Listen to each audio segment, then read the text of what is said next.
nu uita niciodată șocul cauzat de întâlnirea mea cu soțul meu la botezul copilului celor mai buni noștri prieteni. Îmi pare rău, dar nu știa Julia că Dumitru și eu suntem căsătoriți. Dar să cred că Dumitru și Julia au avut un copil împreună. Bună pentru voi doi, vă veți simți atât de fericiți. Sunt singurul care rămâne afară din trioul nostru fericit. Julia, Dumitru, fii fericit oricum. Știu prea bine. Dumitru este tipul de bărbat care spune sarcina nu este o boală, așa că nu te lipsești. Și nu își ajută sarcina deloc. Nu pot să cred că m-a înșelat cu cea mai bună noastră prietenă din toate persoanele posibile. Asta este doar nepotrivit de nedemn. Am decis să-l fac pe Dumitru să piardă totul. Numele meu este Lisa și sunt coafeză într-un orășel mic.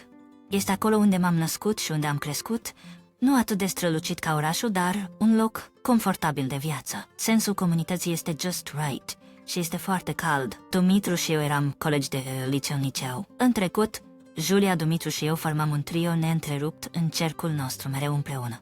Este deosebit de Dumitru și eu, am fost cuplul oficial al clasei, întotdeauna când cineva îmi cerea unde este Dumitru acum. Îi puteam spune imediat și am fost de obicei obosit, vei fi o soție grozavă unul de zi.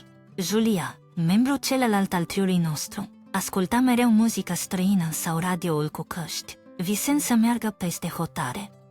Ea a fost una dintre primele studente din clasa noastră. Adevăratul ei obiectiv, Julia a plecat să studieze la o universitate peste mări, iar după absolvire ne-am ținut la curent doar prin câteva mesaje text pe an. După absolvire am mers la o școală de cosmetică și am devenit parurier, deoarece familia mea deținea un salon, am început să măsc acolo. Dumitru a absolvit o universitate locală și apoi s-a alăturat afacerii familiei sale. Într-adevăr, afacerea lor vinde produse de frumusețe, cum ar fi șamponul.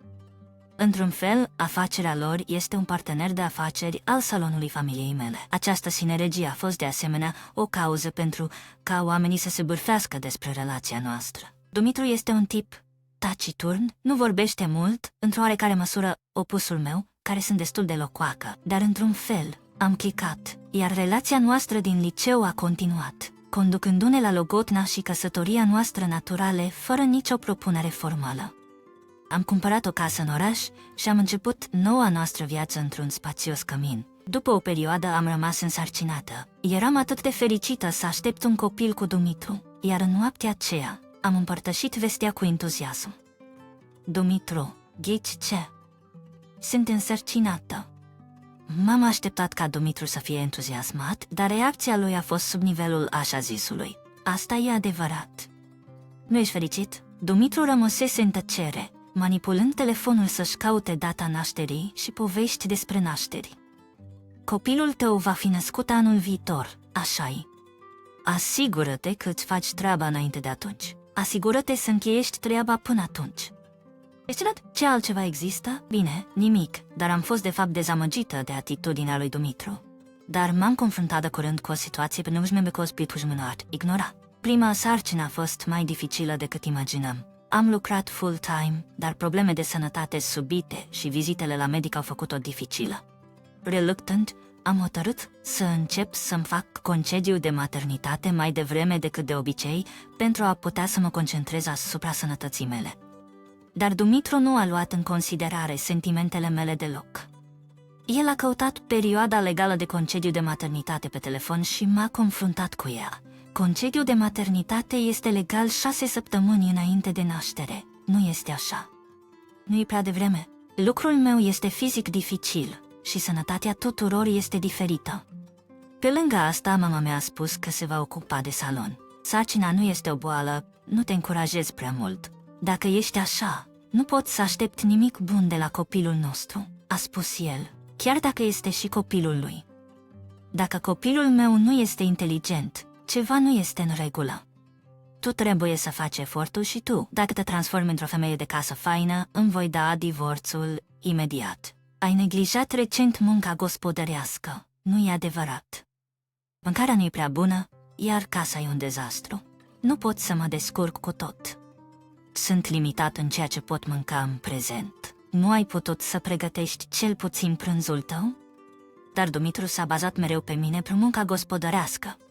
Am crescut ajutând la afacerea familiei, așa că am făcut muncă gospodărească de când eram copil. Totuși, mama Dumitrului era conștientă și niciodată nu l-a făcut pe Dumitru să facă treburi gospodărești creșterea lui, fără a învăța acestea. Era munca femeii să aibă grijă de casă, spunea ea frecvent.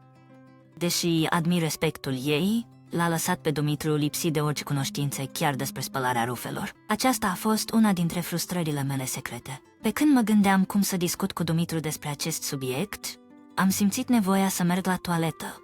Numai cei care au fost însărcinați ar înțelege, dar am trebuit să merg des în acea perioadă. Scuze, am nevoie de toaletă. Din nou, ești sigur că nu ești doar bătrân?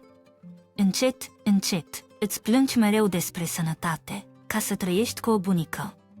Dumitru a început apoi o listă lungă de plângeri. Totuși am avut nevoie să merg la toaletă. De asemenea, remarcile sale privind tratarea mea ca pe o persoană în vârstă erau neconfortabile și am dorit să părăsesc locul imediat. Am încercat să plec, spunând, am nevoie să folosesc baia, dar el a strigat, nu m-am încheiat încă cu vorba. Într-un fel, am rezistat discursului lung al lui și am reușit să ajung la baie cu puțin timp înainte. Am auzit gemetul ăsta e atât de lipsit de clasă.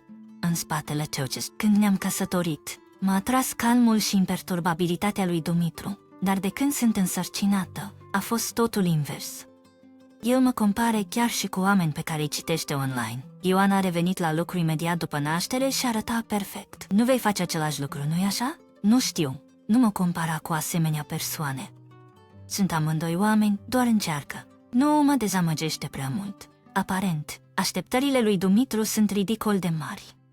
Și el este prea dispus să creadă orice citește pe internet, indiferent de adevăr. Fiecare conversație duce la asemenea discuții, creând o atmosferă tensionată între noi. În același timp, când am devenit însărcinată, Dumitru a început să petreacă mai puțin timp acasă. Disputele noastre, precum cea pe care am menționat-o, au fost una dintre cauze, dar el a început să iasă seara și în weekenduri, susținând că este pentru muncă. Aceasta a fost o struă schimbare în noastră sprânănes. El este tot în opusul lucru implicat cu ăștia astăzi. O noapte când Dumitru a venit târziu acasă, am strâns curajul și i-am întrebat, ai fost ocupat cu muncă, nu-i așa?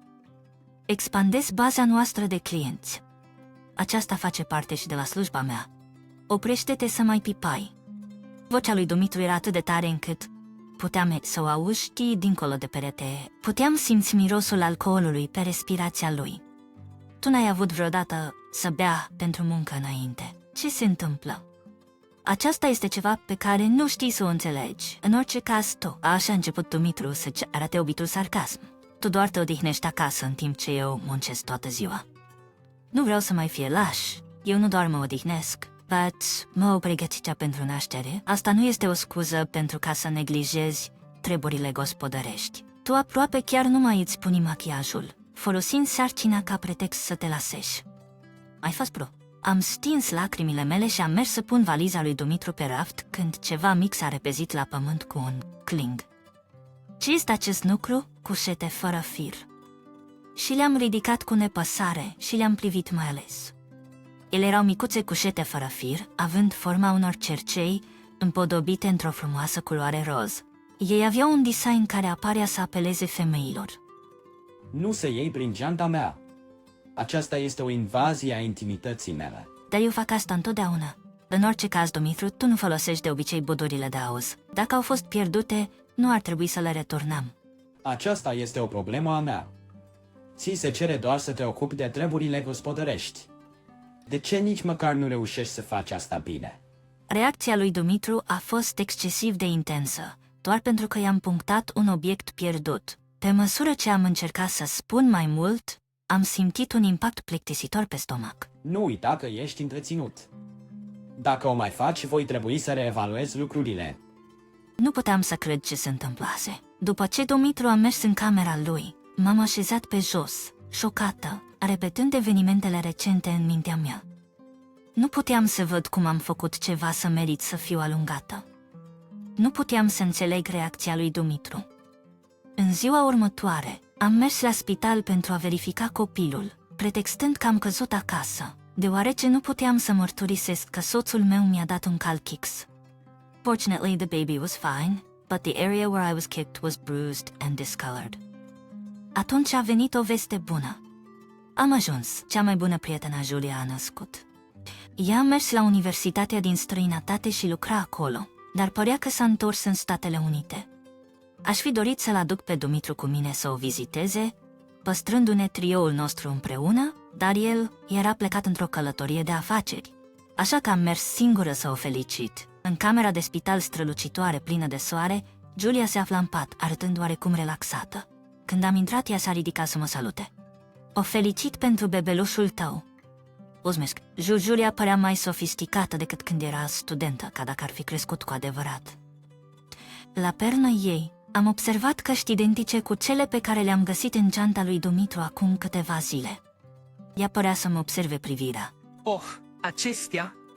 Ele sunt favoritele mele. L-am pierdut acum ceva vreme, dar iubitul meu mi l-a găsit. Într-odată? Ce soție? Încă nu suntem căsătoriți oficial. Ce? Cuvintele ei au fost întrerupte de o lovitură la ușă.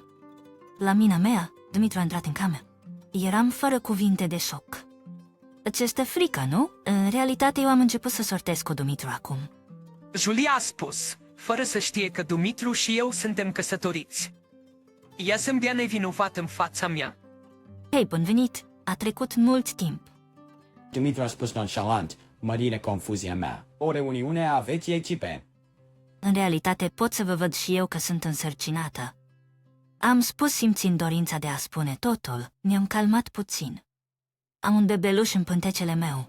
Am nevoie să-mi protej fătul și pe mine. M-am gândit la cea mai eficientă modalitate de a rezolva această criză. Deci, am decis să rămân calm. Soțul meu este acum într-o călătorie de afaceri. Aș fi dorit să-l aduc cu mine astăzi. Aș vrea să-ți cunosc soțul, ăsta de săturare. Dar având un soț ca al tău, Julia, care... El nu ajută deloc. Am privit secretar în John, care a privit înapoi neîncetat. Dumitru, Julia, fi fericiți, indiferent de ce. Julia a ascut cu un zâmbet mare, iar Dumitru a ascut neîncetat. Aici, acesta este un cadou pentru bebeluș. Am auzit că bibii sunt întotdeauna utile, așa că am cumpărat unele. Am cumpărat chiar și unele care se potrivește pentru bebelușul meu. Este adorabil, mulțumesc. Tu trebuie să pasmăzești tu pentru belișul tău, știi, Lisa. Încă de când este născut bebelușul meu, să ieșim toți împreună. La menționarea tuturor noastră, umărurile lui Dumitru s-au încruntat. Făcut ca nu am o obsecie, am continuat să zâmbesc. Poți facem o poză? Julia, ține bebelușul, iar Dumitru, apropie-te. Am făcut o poză a Juliacăi care ține bebelușul cu Dumitru lângă ea. Am plecat din cameră cu un zâmbet forțat. În afară de acesta, am realizat că respiram puternic și umarele mele umedi se cutremurau. De la spatele ușii puteam auzi vocea entuziasmatică a Juliei și răspunsurile grave a lui Dumitru. După ce am părăsit spitalul, m-am grăbit acasă și imediat am contactat un agent imobiliar pe telefon.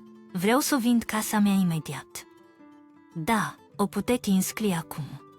Voi completa repede. Si puteți să-mi recomandați o companie de transport de mancare? Am aranjat să vind casa și am contractat o companie de transport de mancare recomandată de agentul imobiliar. În urma acestor aranjamente am sunat familia Dumitru. Din cauza unei situații brusc împartite cu Dumitru, voi trimite lucrurile lui la familia sa. Va fi multe, așa că nu vă uita. Da, am decis să sterg semnul meu în acel loc ca dacă niciodată n-ar fi existat. Dumitru a spus că va fi în deplasare de afaceri până mâine. El probabil plană să stea în alt loc astăzi seara. Am dorit să-i trimit lucrurile familiei sale imediat, dar nu vreau să-i sperie mama. Așa că l-am spus doar, după ce am terminat aceste aranjamente, am observat apelurile rătate de la Dumitru. El a sunat necontenit de când am părăsit spitalul, dar am ignorat și am băut lent cafeaua mea. Apoi a venit un mesaj. Lăsăm să vorbim de noi doi, dar ce era de ce să discutăm acum? După ce m-a dat un picioare, am devenit precaut. Acum această prudență s-a transformat în neîncredere, iar în fapt nici nu vreau să aud vocea sa. Când am ajuns acasă, am început imediat să fac valize. Am intrat în camera lui Dumitru, am început să umple cutle cu lucrurile sale. Foarte norocos, era sezonul scăzut pentru mutări. Așa că am putea să mă înscriu la un plan, unde mutatorii mă ajutau să fac valizele, făcând procesul de transport mai ușor decât mi-aș fi așteptat. Acum, tot ce mai rămâne este să trimit lucrurile mele. Când am sunat părinții mei, au venit imediat, iar mutarea a fost terminată repede. În camera lui Dumitru am găsit ceva, o formă neîncheiată de divorț. Părea că Dumitru plănuia să plece de la mine către Julia. Gândindu-mă că era o oportunitate, am completat restul formularului de divorț și l-am păstrat cu mine. În acel moment am primit un apel de la soacra mea, Lisa. Ea a zis: am auzit că vine o valiză, dar nu mă așteptam la atâta. Ce s-a întâmplat? În fapt, Dumitru mă trădează. Te aminți de Julia de liceu? Pare că au avut un copil împreună. Am simțit că mama mea soacra se prăbușește de cealaltă parte a telefonului.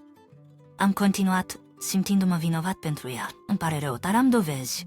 Îți voi trimite o fotografie. Îi trimit fotografia pe care am făcut-o mai devreme în camera de spital, cu Emily, copilul ei și Dumitru. Nu vreau să cred, dar este adevărat. Nu este așa? Aș vrea să nu fie, dar este o realitate. Voi sta seara la casa părinților mei. Ea a încercat să-l contacteze pe Dumitru după aceea, dar nu a reușit. Când i-a întrebat dacă știu unde se află, am ieșit cu replica că nu mai suntem familie. Ea părea să înțeleagă rezoluția mea din răspuns. În noaptea aceea am mers la casa părinților mei și am dormit liniștit în camera mea de copil. Dimineața următoare, Dumitru sunat. Ue? Casa e goală și există o pancartă de vânzare afișată. Ce este cu asta? Nu înțelegi? Acesta nu mai este casa ta. Prezent, Lars, lucrurile tale că te înspărgi tăi. Mă schimb cu cheile mâine, așa că nu te deranjeze să te întoarci. Ce ai făcut? Să discutăm despre asta. Nu pot să nu fac asta atunci. Cum este asta târziu la părinții tăi? Am întrerupt convorbirea și am început să mă pregătesc plec afară. În acea după-amiază, toată lumea s-a adunat la casa familiei lui John. Părinții lui, părinții mei, eu și John. Mama lui părea palidă. De-aia a început curajos conversația. Dumitru, este adevărat că ești implicat într-o aventură cu prietena ta, Julia? O aventură? Eu, mama. Noi doar am început să ieșim împreună târziu. Nu sunt interesat de scuzele tale. Și chiar aveți un copil împreună? În schimb, am descoperit că suntem destul de compatibile. Dintr-o seară, mama lui Lăvit, cum ai putut să faci asta? Lisa este însărcinată și ea. Cum poți să te uiți în ochii ei? Eu nu l-am văzut niciodată pe mama lui Dumitru atât de nervoasă și grațioasă ca acum. Sângele curgea din nasul lui Dumitru, dar el pare nepăsător. O, ce e asta pentru? Este natural pentru un copil să se nască dintr-o relație iubitoare. Nu pot crede că ai spune asta. Întâi de toate, cum ai ajuns cu Julia? Am întâlnit-o la stație în timpul rundelor mele de vânzări. Ea se întorsese în Statele Unite și începuse un nou loc de muncă. Ea avea farmece pe care tu nu le-ai avut. Aceasta nu este o razonă să începi să iei o întâlnire. Pentru a începe o întâlnire, eu am simțit întotdeauna dragostea mea pentru Julia încă din liceu. Tu erai doar o opțiune convenabilă. Eram fără cuvânt la rațiunea egoistă a lui Dumitru. Reconectând cu Julia, am realizat că ea nu avea gânduri rele despre mine. Nu există nici rău să ne opresc acum. Dumitru i-a ascuns că suntem măritați lui Julia. El a considerat divorțul atunci când Julia era însărcinată, dar apoi și eu am rămas însărcinată. El nu a avut curajul să divorțeze sau hotărârea să se recăsătorească, așa că lucrurile au continuat. Cum poți fi atât de egoist? Nu ești rușinat să manipuli doi femei? Acum am ajuns. Întâlnirea cu Julia mi-a făcut să realizez că eram nesatisfăcut de Lisa. Planific să mă recăsătoresc cu Julia și să dau dovadă de om. Sunt dezamăgit că ești fiul meu. Mama lui Dumitru era atât de furioasă. Dacă este atât de tare simțit, suntem despărțiți ca familie. În plus, ești demis din companie. De atât încolo vei fi nevoită de scurci singur, mă egal. Dar am avut îndoieli. Dumitru a lucrat doar vreo 10 ani în compania noastră mică și familială. Poate să mă înălțească un loc de muncă diferit? Nu înțelegi nimic. Singura cauză pentru care ai putut să lucrezi până acum este salonul de beleță al Lisei. Ai? Salonul de beleță al Lisei? Acel mic magazin din oraș nu a avut nimic de a face cu performanța ta. A fost din cauza faptului că salonul de beleță al Lisei a promovat produsele noastre că nu ai putut să faci prea multe vânzări. Om neingrat. Voi începe o afacere în curând. Merg încă tânăr și pot învăța orice. Julia se va întoarce la muncă curând după ce va naște, așa că noua noastră viață va fi stabilă. Dumitru s-a întors spre mine cu o privire implorătoare. Să uităm trecutul și să creștem copilul împreună. Mă refuz să continui o căsnicie cu un așa fel de hoț. Cum pot să uit comportamentul atât de urât al tău? Am amintit cu șoc de văzând pe Dumitru în cameră de spital a Julietei. Nu fi pertinax. Bunătatea ta este cel mai bun trăsătur al tău.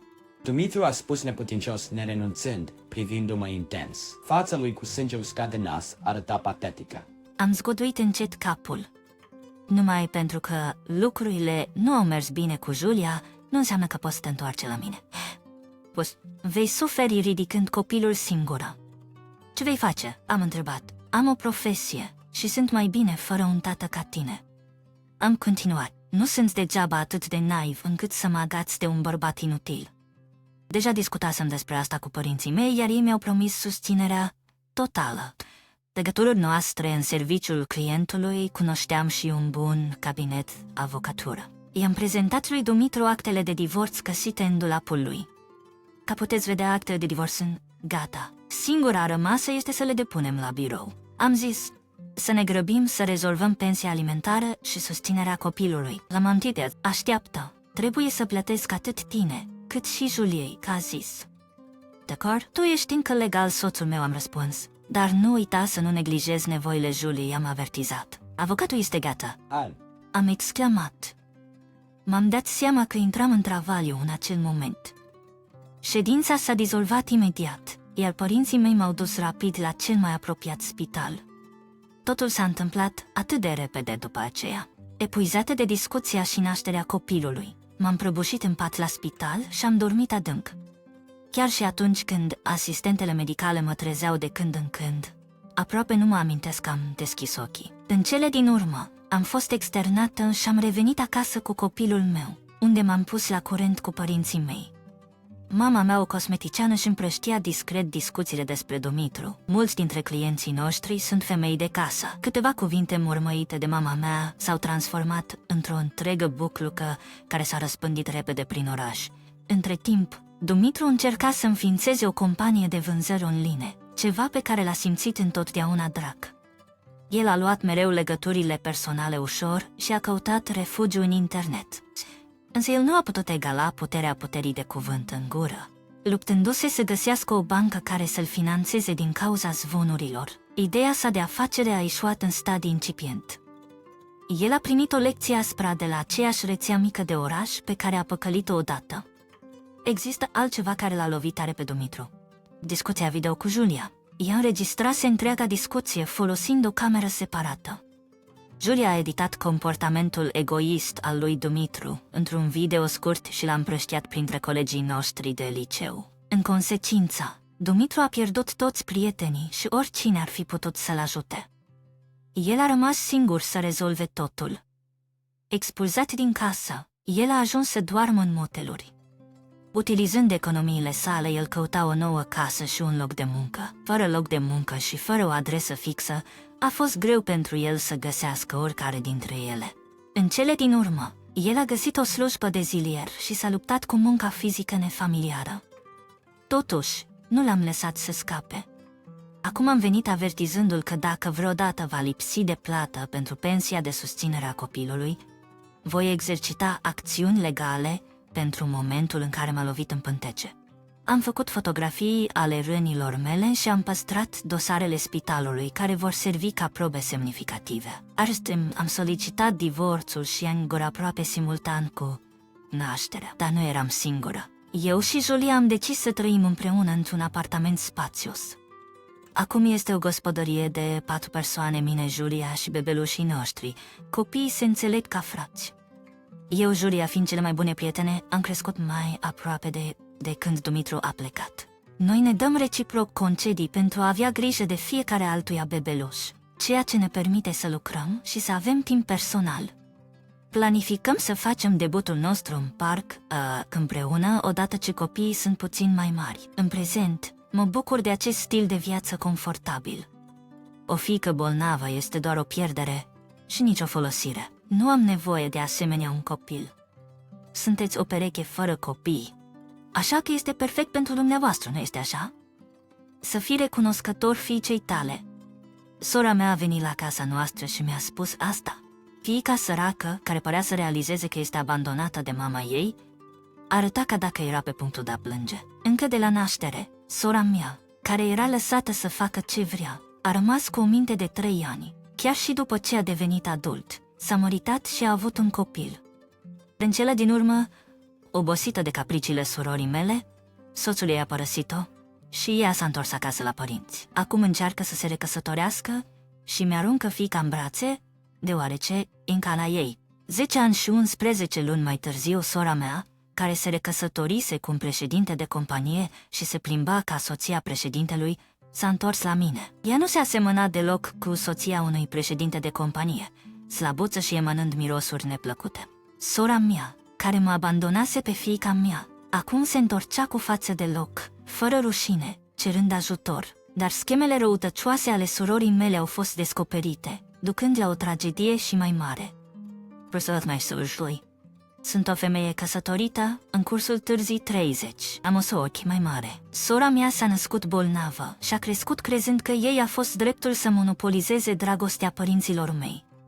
Părinții noștri, simțindu-se vinovați de fragilitatea ei, n-au spus niciodată nu la capriciile ei. Ar fi fost ok până când am fost destul de mare să înțeleg. Când am fost destul de mare pentru a-mi afirma sinele, părinții mei m-au făcut mereu să cedez, pentru că sora mea era bolnavă și jalnică, era firesc ca eu, sănătosul, să suport, au spus părinții mei. Am înțeles acest lucru ca copil, dar am început să mă întreb de ce trebuia mereu să suport totul după ce am început grădinița și am realizat că nu totul se învârte în jurul familiei mele. Expandându-mi legăturile dincolo de părinții și sora mea, am învățat că există oameni care îndură greutățile vieții cu forță, chiar dacă nu sunt bolnavi ca sora mea. Sora mea era frumoasă și era mereu înăuntru, așa că era palidă. Oamenii care nu o cunoșteau pe adevărata ei natură spuneau adesea că ea era ca o fată fragilă, frumoasă și ea părea destul de mulțumită de asta. Ea știa exact cum să câștige simpatie și favoarea altora. Acasă, ea era o prințesă egoistă, dar în fața altora juca rolul unei surori grijurii, atentă, care îndura și persevera. Oamenii care nu cunoșteau adevărata ei natură erau ușor înșelați. Până la grădiniță, niciodată nimic al meu. Nu am avut lucruri personale, deoarece totul era haine de a doua mână de la sora mea. Pe scurt, erau lucrurile mele surorii, dar ea detesta ideea ca lucrurile ei să fie prelate la mine. Astfel, le deteriora sau le murdare intențional. Este utilizatorul lucrurilor mele prelate? Ar spune ea. Cum o să ai curajul să iei lucrurile de la o persoană bolnavă ca mine? Asta este motivul pentru care le fac nepotrivite. O murdare sau taie direct în fața mea. Naturale, părinții mei au observat hainele rupte.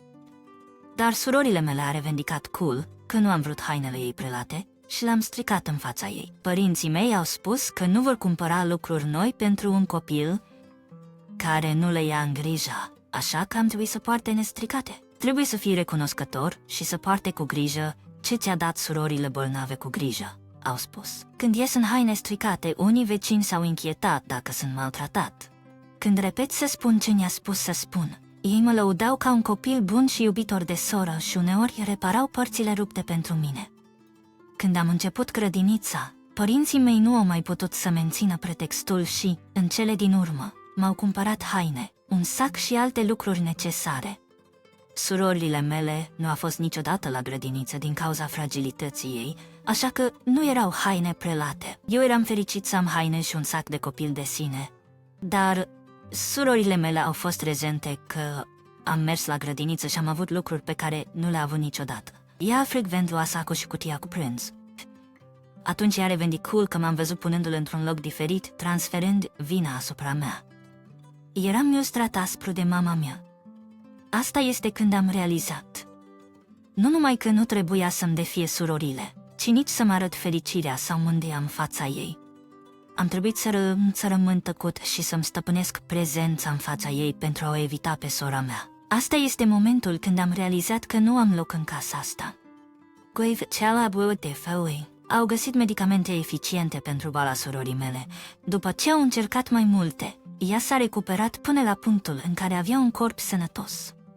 Ea a început să participe la activități sportive pe care le-a ratat adesea înainte, fără nicio dificultate. Totuși, ea nu voia să renunțe la viața de familie, care întotdeauna se învârtea în jurul ei, cum când am mers să cumpărim un rucsac pentru mine.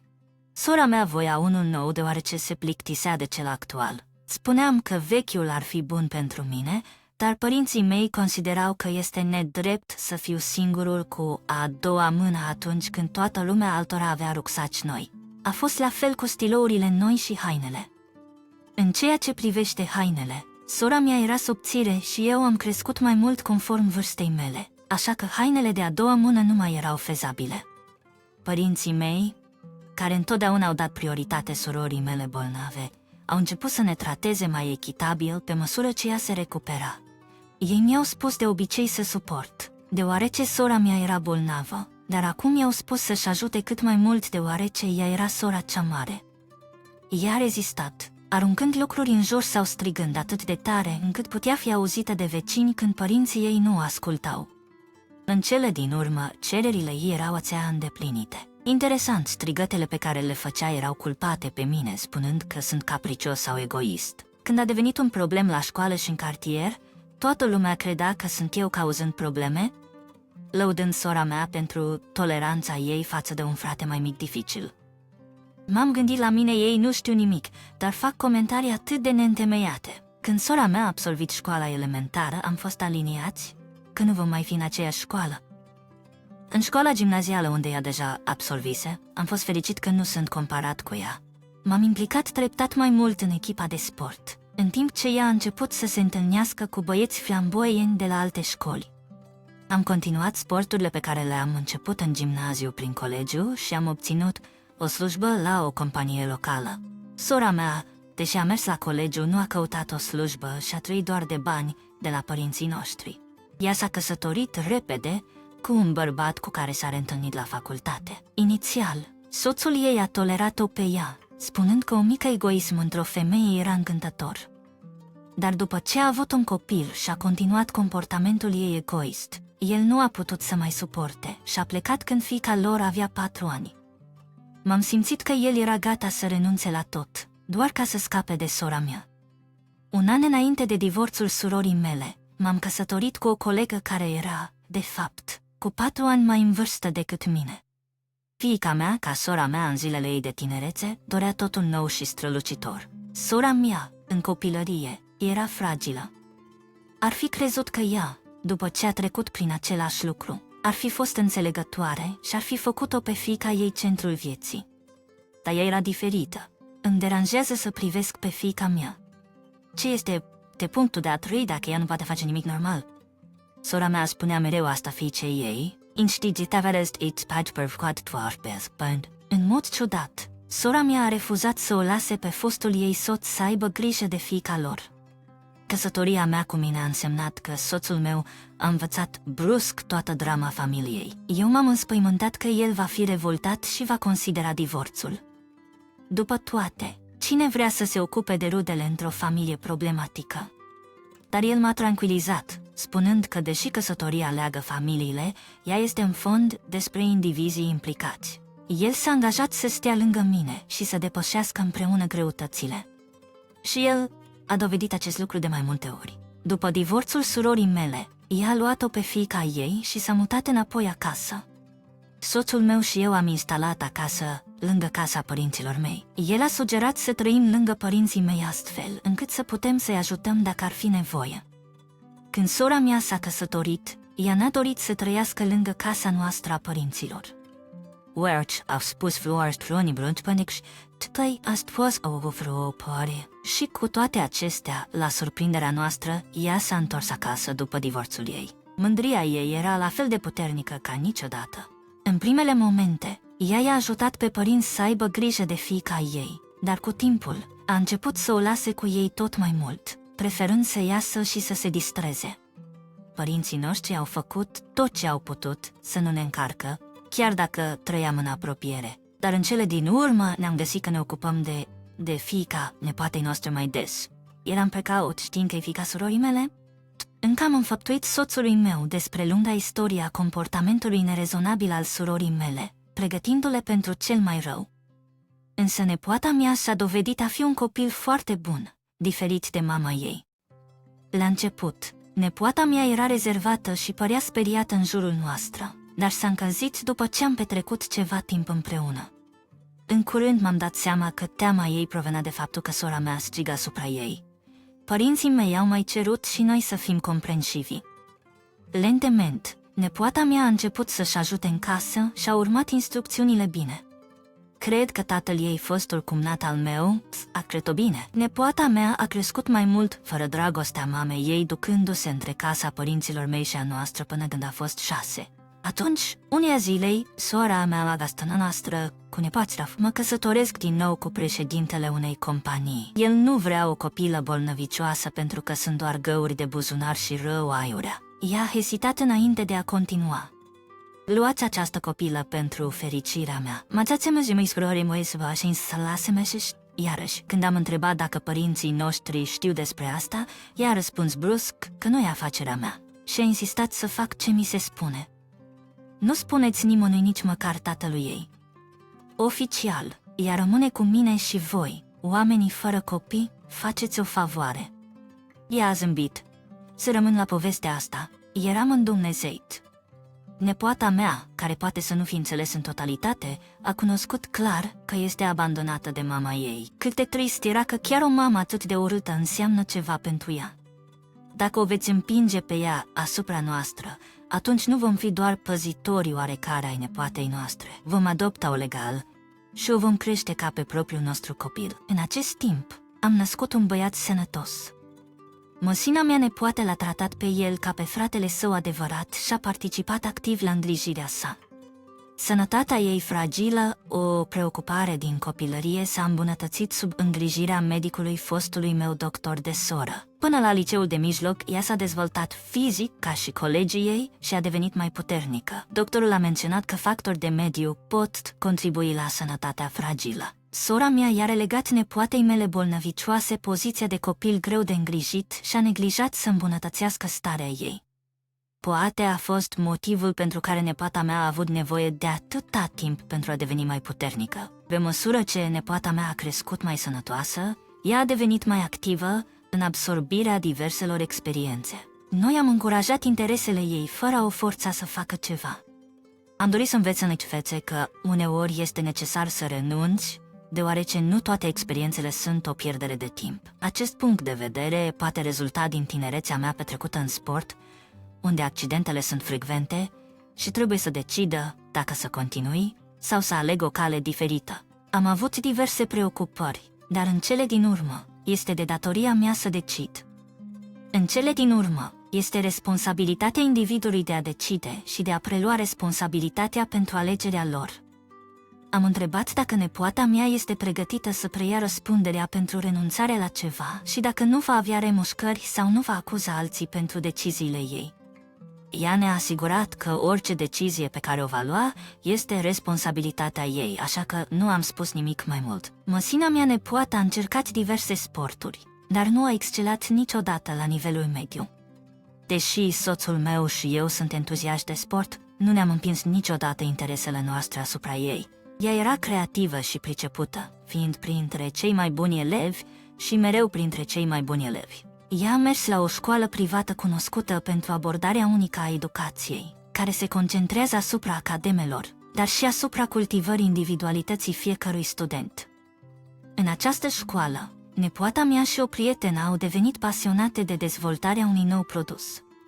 Inițial, ele au furnizat prototipul, un produs nou revolutionary born from their combined experiences, spitalelor și căminelor de bătrâni. Măcar nepoata mea, deși mai sănătoasă, încă avea dificultăți să audă în urechea unuia și folosea ocazional un aparat auditiv. Ea fusese pironită la școala elementară din cauza acestui lucru și bunica prietenei sale refuzase să pună aparat auditiv, spunând că este neatrăgător, ceea ce ducea la dificultăți de comunicare și conflicte familiale.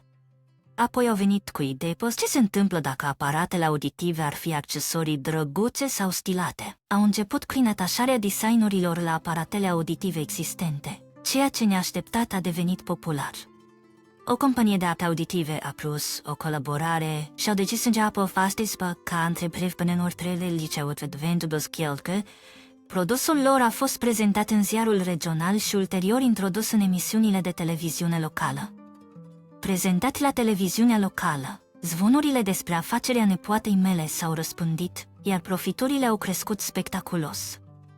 Au existat chiar și cereri de cane stilate, nu numai de aparate auditive. Mătușa mea a reușit să mențină echilibrul dintre afacere și studii, ajungând la anul 3 de liceu, fără să neglijeze niciunul dintre ele. A fost un trieniu plin de satisfacții pentru ea și pentru noi părinții adoptivi. A trecut de atâtea zile de când ea a devenit fiica noastră. Apoi, din senin, sora mea ne-a contactat atunci când numai nepoata mea era acasă. Nepoata mea a răspuns la telefon neștiind că era mama ei biologică. Telefonul nostru de acasă are setări pentru blocarea apelurilor nedorite, iar deoarece nu a sunat nicio alarmă, nepoata mea a răspuns neintenționat. Nepoata mea nu a precizat exact ce a spus sora mea, dar a exprimat dorința de a se întâlni. Soțul meu și eu eram în dilemă. Poate este să fiu atât de tare încât ea și-ar mai dori mama ei biologică? Am discutat dacă este corect să avem un cuvânt de spus în acest lucru, preocupați că ar putea fi o atitudine de înaltă măsură din partea noastră. În cele din urmă am decis să respectăm dorința nepoatei mele, dar am cerut să fim prezenți dacă ea se va întâlni cu mama ei. Am așteptat în locul desemnat și la ora indicată. A apărut o soră care s-a schimbat dramatic. Părul ei era mat, cu fire de cenușă, fața ei era slabă și acoperită cu pete, iar hainele ei erau nepotrivite și uzate. În spatele ei erau soțul ei și un copil mic. Priviți norocul meu! Cine ar fi crezut că fiica mea se va dovedi a fi o făcătoare de bani? În mod clar, afacerea soțului ei a eșuat, au pierdut totul și acum locuiesc într-un apartament închiriat. Ei suferă, așteptând reduceri la magazinele de alimente, când sora mea a văzut nepoata mea într-un ecran de televiziune de stradă, acum faimoasă ca CEO de liceu. Ea a cercetat totul despre nepoata mea, inclusiv dezvoltările sale de produse noi. Îmi pare să fie că ea plănuiește să se folosească de compania nepoatei mele, chiar contemplând preluarea ei. Privit, acesta este fratele tău, a zis ea, apucând brațul nepoatei mele ca să o ia cu ea. O să fii cel care va câștiga bani acum. Muncesc mult pentru noi și să trăim confortabil. Cum se poate să spună așa ceva? Ea nu este mai ta fiică, m-am gândit. Eram pe punctul să o avertizez că o voi denunța pentru răpire dacă încearcă să o ia cu ea în fața noastră. Dar nepoata mea a strigat mai întâi, cine ești? Nu te chemă mama mea, e tare de agăciant. Părinții mei sunt aceștia doi, a spus ea, indicându-ne. Fratele meu adevărat așteaptă la casa bunicilor noștri. Sora mea a devenit histerică strigând despre datoria de creștere a ei. Obiceiul ei de a striga când lucrurile nu mergeau după cum voia ea. Chiar și ca adult, era evident. Este ok să facem o asemenea scenă aici? Dacă nu retrageți, poți să-l suni pe fostul soț dumneavoastră. Această înșelătorie, împreună cu stilul ei de viață, finanțat de pensie alimentară, a dus la ruptura relației cu părinții ei și la aruncarea ei afară. Mama noastră, fiind meticuloasă cu finanțele, a păstrat documente detaliate ale tuturor asistențelor oferite surorii mele și a cerut redevențe. În mod faiesc, mama noastră, fiind înșelată, a cerut furioasă revenirea tuturor banilor pe care i-a fost înșelată. Sora noastră și soțul ei au fost informați să nu se mai arate niciodată sau altfel vor fi forțați să-și ramburseze banii înșelăciunii prin orice mijloace necesare. Ei nu ne-au mai contactat niciodată, deoarece nu aveau banii necesari pentru a-și plăti datoria. Sora mea, încă egoistă, a abandonat-o în cele din urmă pe copilul ei la o instituție, plecând fără cuvinte de întoarcere. Ea s-a plimbat de la loc de muncă la loc de muncă, provocând probleme și fiind demisă. Ea a rămas căsătorită, crezând că nu poate supraviețui altfel. În timp ce soțul ei, ținut de mândrie, a avut probleme să găsească o slujbă. Ei credeau că este mai bine să o păstreze pe sora puțin câștigătoare, decât să se despartă. Totuși, așteptarea ca ea să fie o furnizor de venit era fără speranță. Acum, aflu că trăiesc pe străzi, strângând resturi. În mentim, familia noastră, ferm bazată, se bucură de zile pline.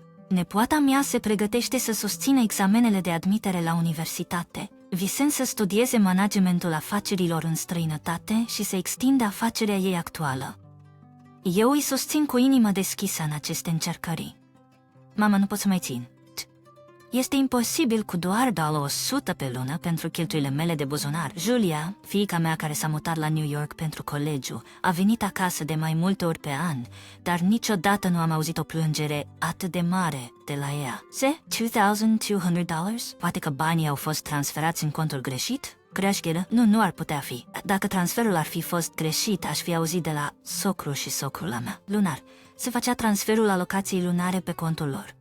Considerând viața aglomerată a lui Julia la colegiu și posibilitatea ca ea să uite să plătească chiria, am fost transferând suma combinată pentru cheltuielile ei de trai și chirie pe contul socrului. Ei erau supliți să-i dea 1,600 lui Julia după scăderea chiriei. Julia, plângând la telefon, nu ar minți despre asemenea chestiuni. Nu se poate. Mi-a trecut un gând, unul pe care nu vreau să-l consider, dar părea să fie singura explicație. După ce am încheiat convorbirea cu Julia, m-am grăbit la un loc anumit. Numele meu este Julia, 47 de ani. În Penthouse muncesc parțial la un superlocal. De când m-am măritat cu soțul meu Eugen, am avut 2 copii. Fiul nostru, Gabriel, are 23 de ani acum, iar Julia, fiica noastră, este de 20 și este în prezent studentă la o universitate din New York. Julia a fost mereu puțin zguduitoare și vioaie, așa că nu mi-am putut imagina niciodată că va fi acceptată în una dintre cele mai bune universități din New York. În schimb, Gabriel a fost mereu serios și priceput la studii din copilărie, dar a devenit aproape complet izolat după ce a eșuat la admiterea în colegiu. Gabriel, fiind introvertit, avea puțini prieteni și se mândrea cu faptul că este mai academic decât sora sa, Julia, care este activă social. El s-a spus mereu că studiul este mai important decât jocul pentru viitor și probabil nu a dorit să piardă în fața Juliei, care se bucură de tinerețea ei. Deși a avut note bune la liceu, Gabriel a eșuat la admiterea în colegiu.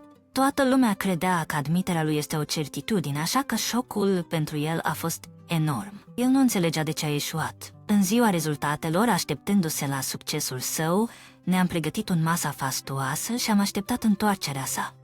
Dar, în momentul în care s-a întors, am știut că s-a întâmplat ceva rău.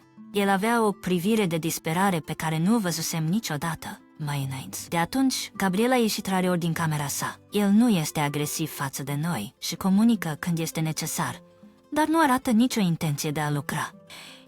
În fiecare dată când aducem subiectul angajării, se închide. Ioana, văzând eșecul lui Gabriel, a părut să-și pună propriul efort în felul ei. Ea a studiat conștiincios în secret, echilibrându-l bine cu timpul liber. Ea avea un vis clar de a deveni învățătoare și visa pentru o universitate prestigioasă pentru această scop. Ea a reușit, mulțumită surprinderii lui Gabriel, care nu putea să creadă. Deși nu eram în termeni proaste, acceptarea de către Julia la universitate părea să accelereze retragerea lui Gabriel. Cu Julia, care locuiește într-un dormitor în New York, și Gabriel în izolare, finanțele noastre familiale erau întinse sub limita, chiar dacă soțul meu lucra. Fiind o mamă care rămâne acasă de mai mulți ani, am hotărât să muncesc la un supermarket local din cauza acestor circumstanțe. Fiind necunoscută lucrul în afara casei de când m-am căsătorit, totul mi se părea nou și dificil. Dar nu am avut de ales decât să muncesc tare pentru copiii mei. Ai, Julia? Duc eu la New York pentru colegi, locuia într-un apartament gestionat de sora lui Catalis Alta și soțul ei. Soțul lui Catalina câștigă un trai prin managementul proprietăților moștenite de la părinți. Sunt profund recunoscătoare pentru sprijinul lor, în special deoarece taxele de școlarizare sunt destul de mari. Nu văzusem pe Catalina și soțul ei de când ne-am căsătorit, așa că să-i cunosc foarte puțin. Acum, coasește pe Julia în camera lor de chirie la un tarif discountat, am început să comunice cu ei prin e-mail. Comunicând cu ei la telefon, singura impresie despre ei mi-o dădea o conversație scurtă de la nuntă, simțeam neîncredere față de oferta lor. Înapoi atunci, era clar că nu avea o părere bună de mine. Într-o întrunire de familie imediat înainte nuntă, păreau nemulțumiți tot timpul. Chiar și atunci când i-am salutat, răspunsurile lor erau brute, până când am crezut, prefer să nu mai aflu cu aceste persoane.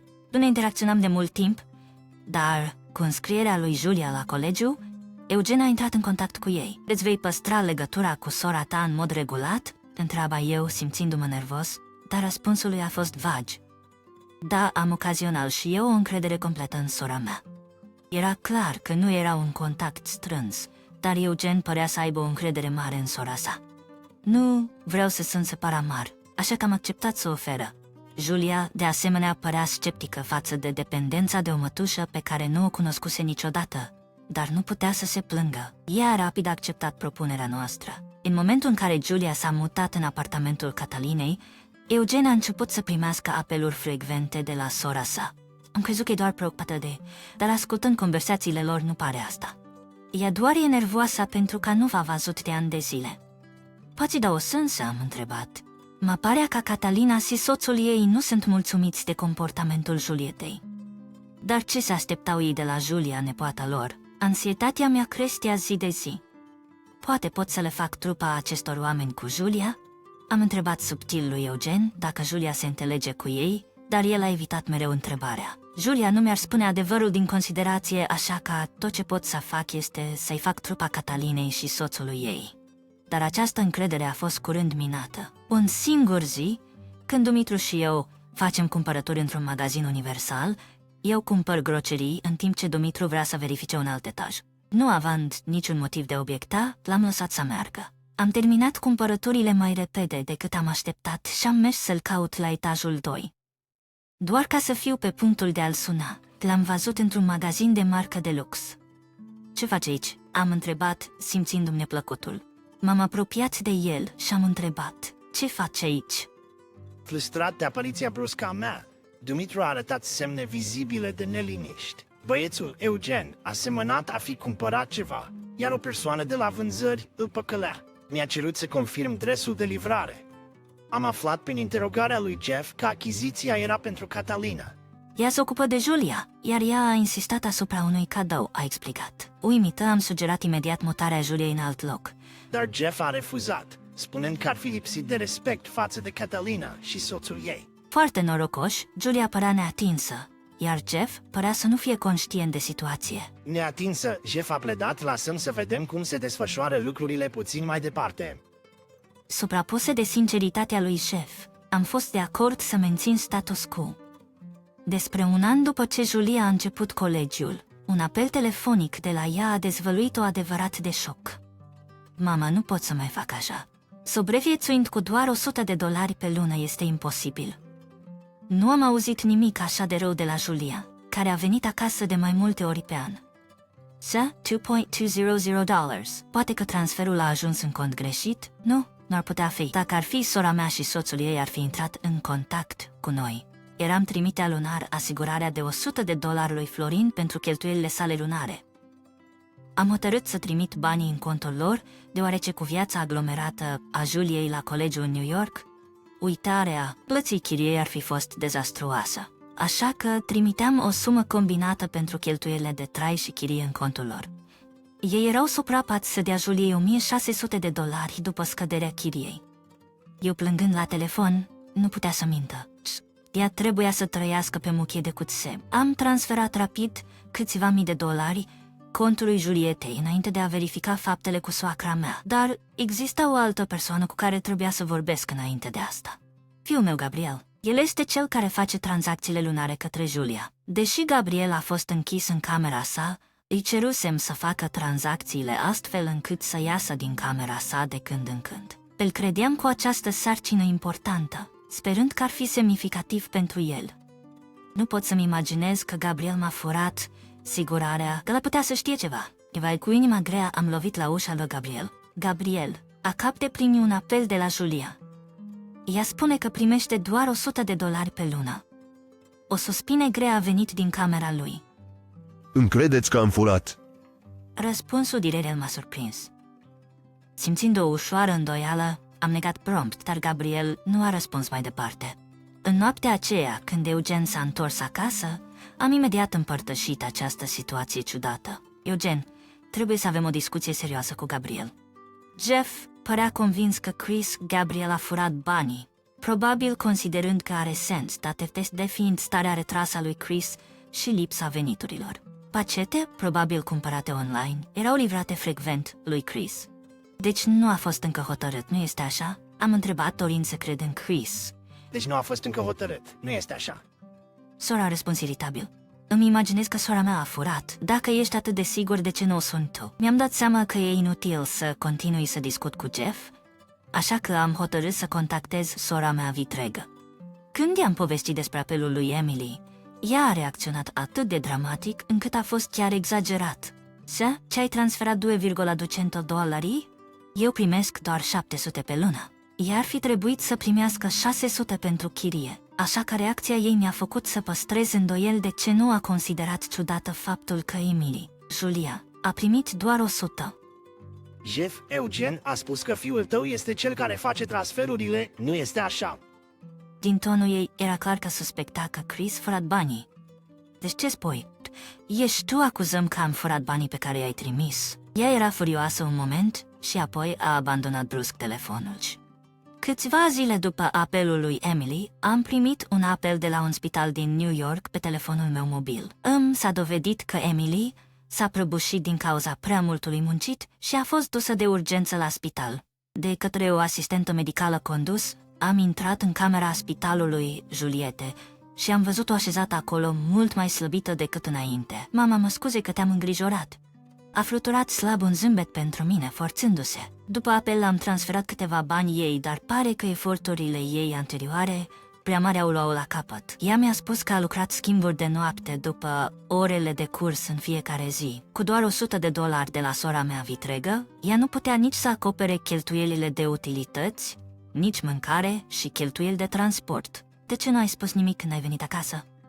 Am întrebat prin lacrimi. Ar fi putut sora mea vitregă Michel să nu observe condiția Julietei de-a lungul anului trecut? Ar fi trebuit să arate oarecare îngrijorare, deși mi-eram dator să le fie recunoscător Michel și soțului ei pentru camera ieftină. Gratitudinea mea s-a schimbat acum în furie. Am explicat Julietei că voi rămâne în New York o perioadă mai lungă și apoi am plecat direct la casa Catalinei. Când am sunat clopoiței și și-am anunțat, Catalina părea surprinsă să mă vadă. Bine, nu este surprinzător că s-a prăbușit de la doar 100 pe lună, a spus ea cu un râs când i-am spus despre starea Julietei. Ești îngrijorată? Nu ai observat nimic ciudat despre Julia. Am cerut, incapabil să-mi stăpânesc furia. Cine crezi că ești? Se pare rău? Știi cine a permis Julietei să locuiască cu noi atât de mult? Realiză cu o furie atât de mare încât pare să se pregătească să sară asupra mea. Cumnata mea țipă cu severitate. Cine i-a permis fiicei tale să trăiască? Mi-am simțit ceva nepotrivit în timpul convorbirii noastre telefonice, iar acum era clar. Îmi pare că ea ascunde ceva și devine defensivă atunci când este acuzată, ceea ce nu poate fi ajutat. Încă de la început știi că ești un fără de rost. E evident că el a furat banii. Și tu ne-ai acuzat? Ai vreo probă? Catalina l-a insultat pe Gabriel și a încheiat brusc convorbirea, aruncându-mi ușa în față. M-am aflat în New York o vreme pentru a o supraveghea pe Julia. În timpul acesta, i-am povestit despre alocanța de $100 și despre faptul că Gabriel era responsabil pentru transferarea ei. Doamna Catalina spune că fratele tău a furat-o? Nu-i posibil, Gabriel n-ar face asta niciodată. Escoltând-o, m-am dat seama că Julia se suspecta de acțiunile lui Catalina și soțul ei încă de la începutul colegiului. Ea considera puțin probabil ca doar să oferim o alocanță de $100, dar era prea fricoasă să-l abordeze, temându-se de o greșeală. Inima mea se frângea de gândul ei de considerație. După câteva zile, după ce toate testele au confirmat că nu există o problemă gravă, culoarea lui Julia s-a îmbunătățit și a fost externată. Mi excuz pentru toată grija, dar sunt bine acum. În ciuda suspiciunii ei persistente față de Catalina și soțul ei, Julia era și ea îngrijorată pentru Gabriel. De fapt, mă preocupa dacă Florin i-a spus lui Gabriel despre acuzația de furt. I-am dat lui Julia suficient bani și am hotărât să revin acasă pentru timp. Întorcându-mă acasă și verificând cu soțul meu, părea că nu exista nicio contact de la cumnata mea. Am ajuns acum, eu n-am vorbit prea mult cu Chris, ceea ce a fost o relaxare, deoarece cel mai rău caz a fost evitat. Am vizitat pe Julia și am mai oprit de asemenea la Catalina. Cateis, am spus lui Eugen despre starea epuizată a Juliei și despre supra-solicitarea ei pentru cheltuielile de trai. Am criticat Softies Pilderișfe pentru lipsa lor de preocupare. Catalina este ocupată? Probabil doar o vede pe Julia atunci când îi se predă banii lunari. Eugen a zis, mai preocupat de sora sa decât de starea sănătății fiicei sale. Nu ești înspăimântat că fiica ta se prăbușește? Catalina este atât de importantă pentru tine. Ea o numește pe Gabriel hoț. Eugen s-a frânat la cuvintele mele. Este evident că Gabriel a făcut-o. Nu este așa. Despre toate pachetele pe care le primește. Cum altfel ar putea să se permită așa ceva? El a zis entuziasmat. Apoi s-a dat seama că a mers prea departe. În orice caz, vă rog să vă opriți să vorbiți rău despre sora mea. Poate să-i cereți lui Gabriel dacă știe ceva. Era Gabriel ieșind din camera lui.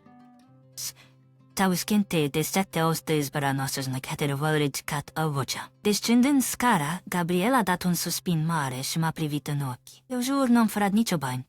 Nu există nicio șansă că aș fi furat banii importanți ai Juliei. Nu spun că ai furat ceva, mătușă Catalina. Poate a fost o problemă cu sistemul. În orice caz, puteți să ne arătați unde spune Gabriel în numele persoanei care a depus banii. M-am alăturat îndemnându-o să ne arate, vă rog. Doar vrem să clarăm aceasta. Deja e destul. Nu actuați cu atitudinea cea înaltă atunci când sunteți cel care fură banii. Atunci, cum striga mătușa mea Catalina, ieși, Gabriel contrazicând-o, a scos un răspuns puternic. Îmi voi dovedi că ai furat, fără nicio îndoială. Este destul pentru astăzi. Gabriel, ebriești? Când l-am privit în față, chipul lui era deformat de frustrare. El era supărat din cauza faptului că nu putea dovedi nevinovăția sa. Nu ar fi trebuit să te vorbesc cu atitudinea mea de îndoială. Dar ascultă, nu cred că ai furat nimic încă. Am spus acest lucru ferm, cerându-i în totalitate iertare lui Gabriel. În răspuns, ca răspuns la cuvintele mele, am mormăit, știu. Ani de izolare ar putea face ca oamenii să-l suspecteze de furt. El a spus cu râs self-deprecating, pentru a dovedi sursa banilor pentru pachetele sale, Gabriel a dezvăluit secretul său. După ce a ieșuat la examene, el inițial a fugit de realitate, nefiind deloc activ. Dar apoi, dându-se seama că nu-și poate continua viața așa, a început să se autodidacteze în programare și design. Gabriel, un student priceput și cu o natură studioasă, a ajuns la punctul în care a putut câștiga bani cu aceste competențe în urmă cu câțiva ani. Totuși, sunt încă un amator, a spus el, iar când aș putea trăi doar din asta, aș vrea să vă spun. Lacrimile mele au curs faiers în timp ce ascultam mărturisirea neașteptată a fiului meu. Văzând că plâng, Gabriel a râs spunând, nu plânge, totul e bine, dar știam că trebuie să se simtă vinovat în interior. Agățându-se de propriile sale nesiguranțe, Gabriel a reluat cuvântarea. Există o altă problemă de care vreau să vorbesc cu tine, mama. Și a început să vorbească cu hotărâre. De aceea am venit aici. În ziua următoare în salonul nostru s-a aflat sora mea vitregă, Christy. Conținutul convorbirii lui Gabriel de Gestern era despre o altă mătușă a sa, Christy. După eșecul la examen, Christy, care a fost mereu aproape de Gabriel, s-a interesat mai mult de el decât noi înșine. Interesul lui Gabriel pentru programare a început sub influența ei. Aflând despre problema de alocare a lui Julia, Gabriel a consultat-o prima dată pe Christy. Ea a știut mereu despre răutatea dintre Christy și sora mea vitregă Catalina. În locul soțului meu Eugen, care avea o încredere absolută în Catalina, Christy nu se fia în ea. Ea era atât de aproape încât venea ocazional la casa noastră, dar o detesta pe Catalina. Într-adevăr, Christy a fost mereu foarte ajutătoare pentru mine, mai directă decât Catalina. Christy a sugerat să încadrăm pe Michel să mărturisească.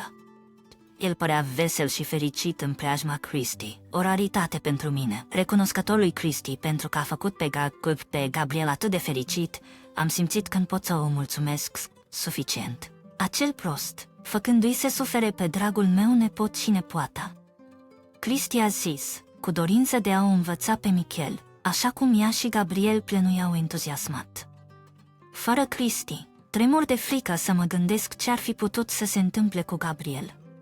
Îmi simțeam conflictele ca părinte, dar nu aveam de ales, trebuia să mă bazez pe planul Christy. Ne pregătim și decidem să o confruntăm din nou pe Catalina mâine. Eram hotărât să o fac să regrete insultând dragul meu fiu. Ținându-mi setia, ne pregătim pentru mâine. Următorul zi, Dumitru suspecta ceva? Cristi a întrebat, mâncându-și prânzul în trenul care se ducea la casa lui Catalina. Fortunat, Dumitru părea el însuși, nesuspectând planul nostru.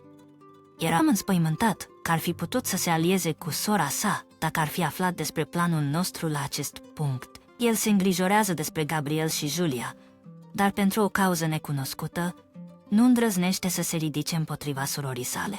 Potrivit lui Cristi, relația lor a fost mereu astfel. I-a zis cu o senzație de resemnare.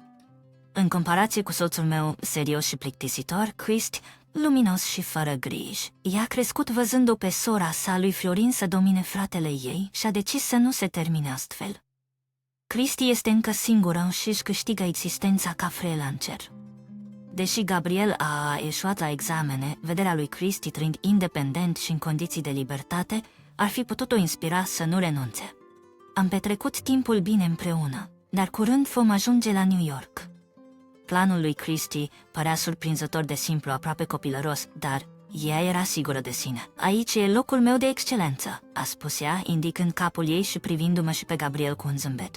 Da, ce se întâmplă aici? Sosind la casa lui Catalina, Cristi a confruntat-o într-o manieră care părea stresată. Catalina părea total nepregătită pentru vizita lui Cristi.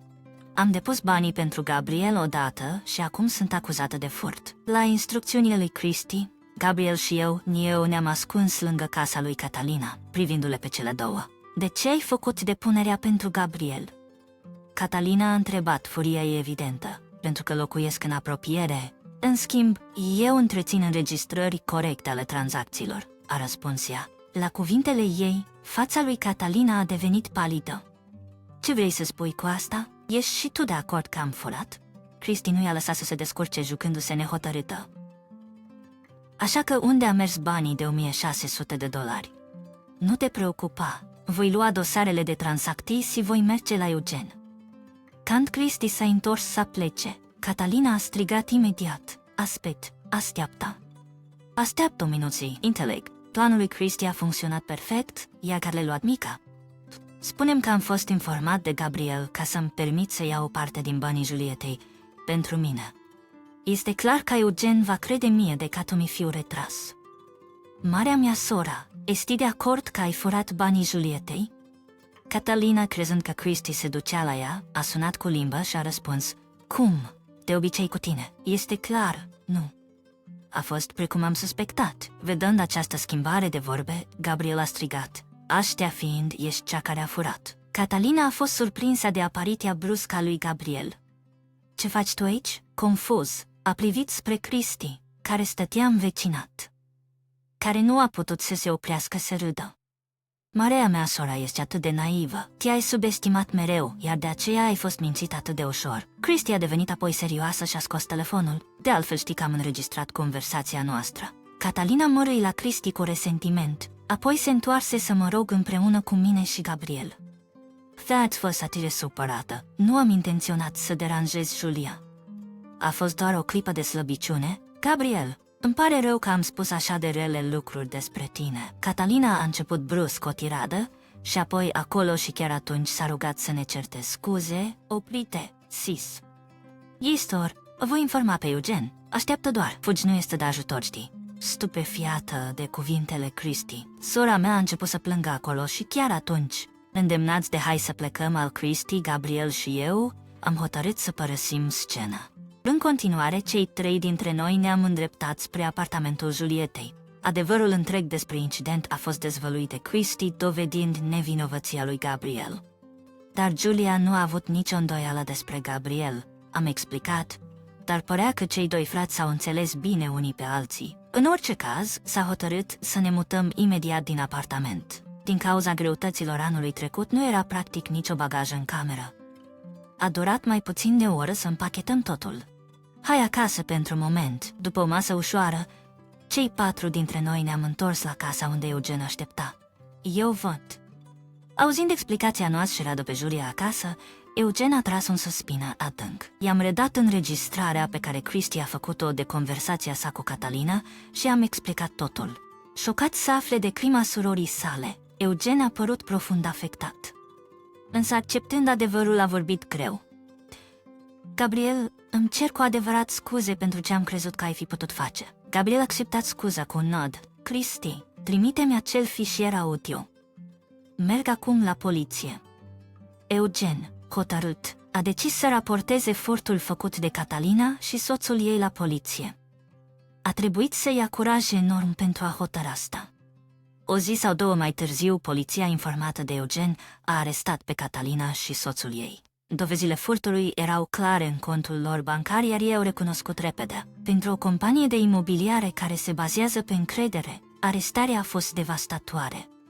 Conform lui Eugen, care a vizitat secția de poliție ca rudă celor acuzați, starea mentală a Catalinei se deteriora zi de zi. Traiționată de fratele și sora ei, ea era în șoc. De asemenea, ea părea să înțeleagă că adevărata ei închisoare avea să înceapă după ce își va ispăși pedapsa. Viitorul companiei lor era incert, iar stilul lor de viață luxos era acum imposibil.